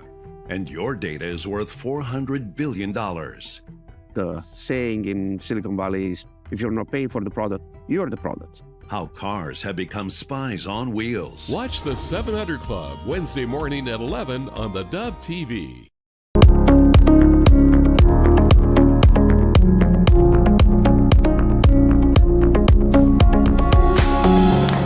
Welcome back. And have you ever just taken one word and contemplated its full meaning? And that word would be freedom. I am so honored to have with us today John Wilkes, the author of a fascinating read called Freedom Revealed, a simple, elegant system. And Don is, he's a seasoned entrepreneur with a background in sociology. He's an expert on complex relationships between government and freedom, drawing from years of firsthand experience in navigating regulatory challenges. He offers a clear and grounded perspective of one of humanity's most enduring and essential ideals, freedom. He does have a website, freedomrevealed.net. There's the picture of the website in the cover of the book, freedomrevealed.net. Don, good to see you. How are you? Very good, Perry. Thank you for having me. Yeah, thanks for your time. So, what made you tackle a simple word, freedom? Yes. I asked myself the question about 20 years ago. What is freedom? And it took me about 20 years to get the answer. But the answer is very interesting. There's probably been about 10,000 books written on freedom. All of them are philosophical. I realized that freedom is a mechanical system composed of elements. You get the elements right, you'll get freedom right. It's very interesting. And if you would like me to continue, I'll show you where I started on my journey. Yeah, please do. You got my brain on tilt. Go ahead. Okay. We all come from nature. Nature's where we started. We're here on planet Earth. That's our home. So I asked myself, how does nature work? And one of the statements that is the foundation of the modern environmental movement is there is no waste in nature. Well, the question then became, if there's no waste in nature, what drives it out? And the answer was simple but hard to get. The answer is competition. Competition is what drives out waste.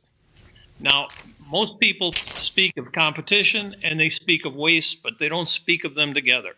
You need to always look at competition and waste as being connected, like on a seesaw. Competition on one side, waste on the other. If competition goes up, waste goes down. And if competition goes down, waste goes up. They're connected. Now, the other thing that I understood about nature is everything in nature moves to ease. And by that I mean, if you go to a national park, you'll see that there's always signs that say, do not feed the animals.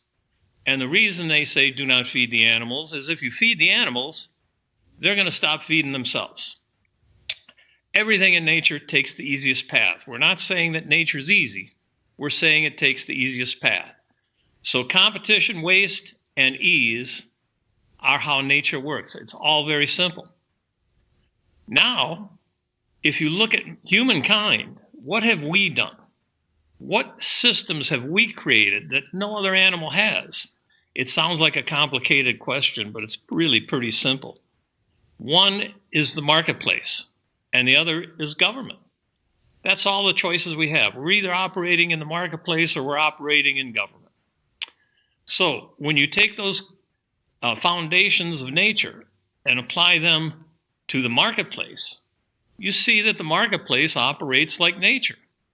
Competition drives out waste, and everything in the marketplace is based on a move to ease.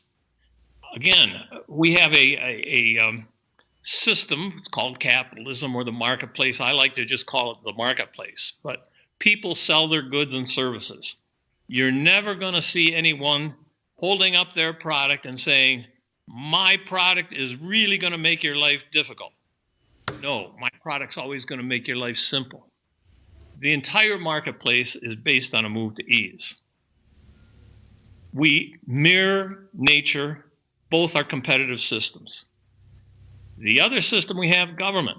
Well, it's the necessity of government is to only have one government. It doesn't make any sense to have 2, 3, 4 governments. And when you realize that when there's only one government, you realize there can be no competition. I think I'm the first one to figure this simple thing out.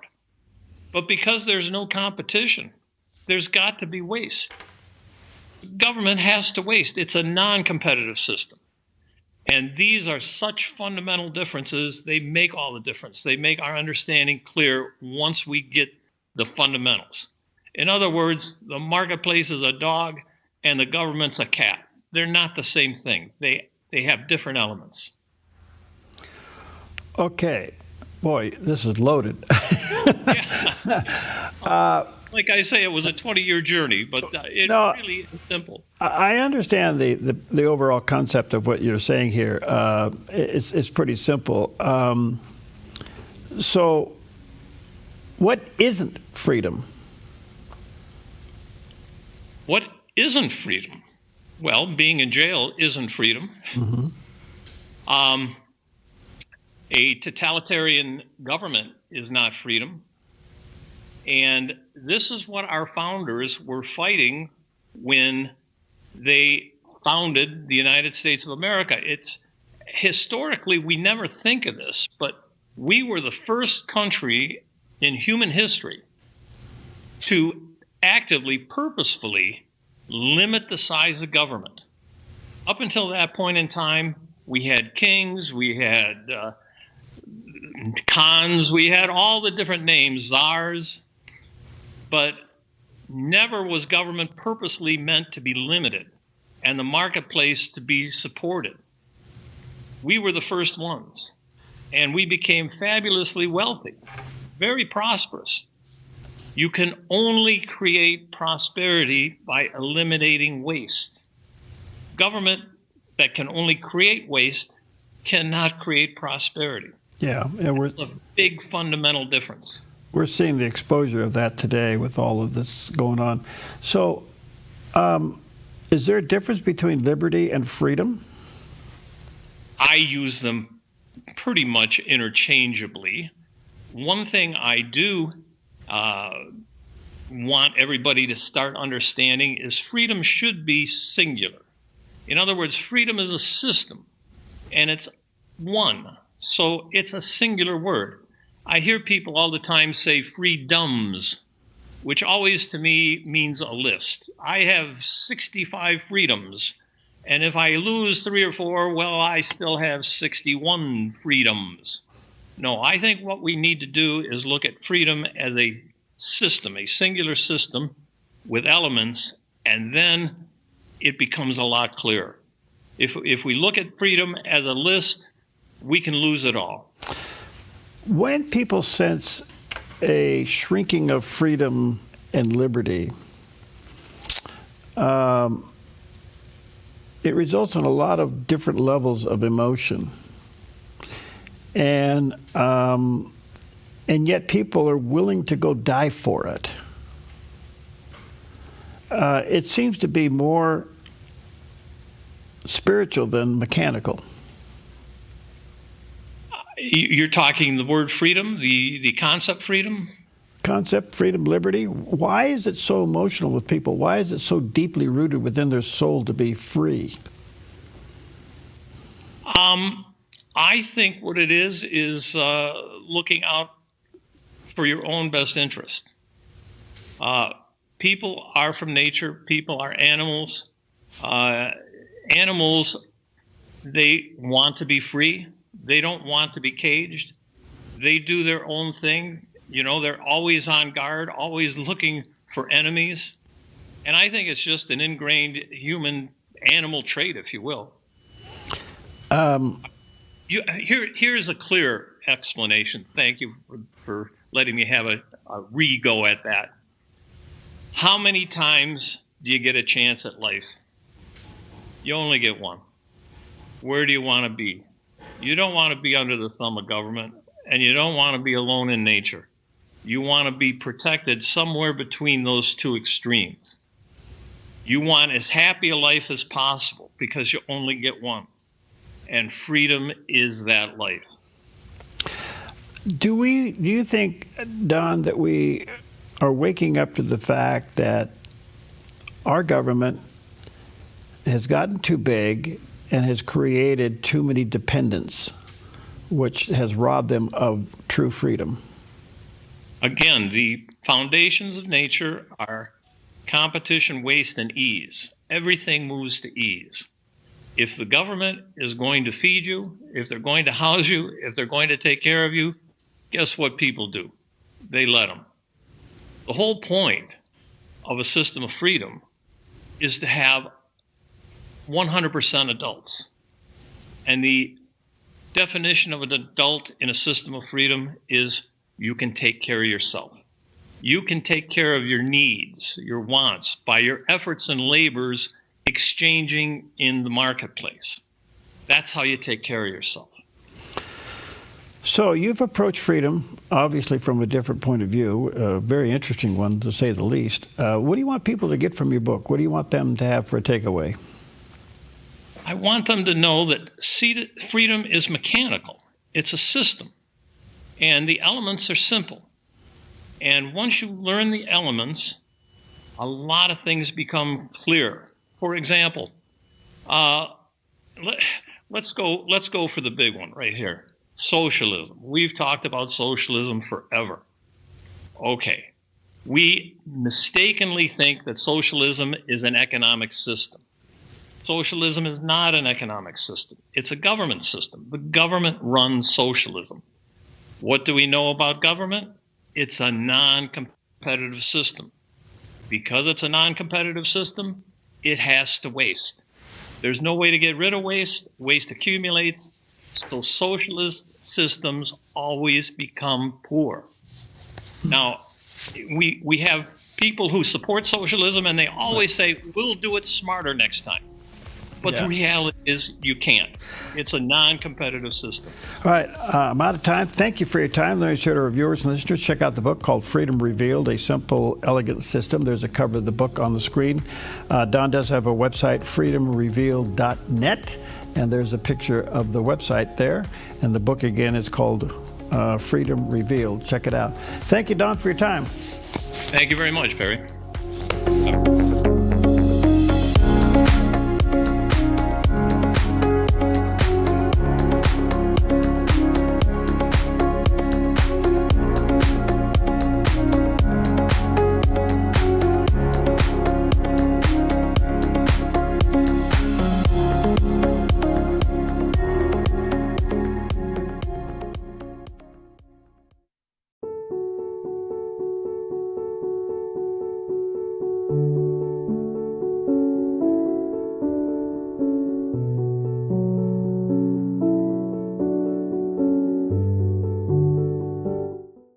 Finding that next great series to binge watch is fun, but your neck, shoulders, and body don't count that as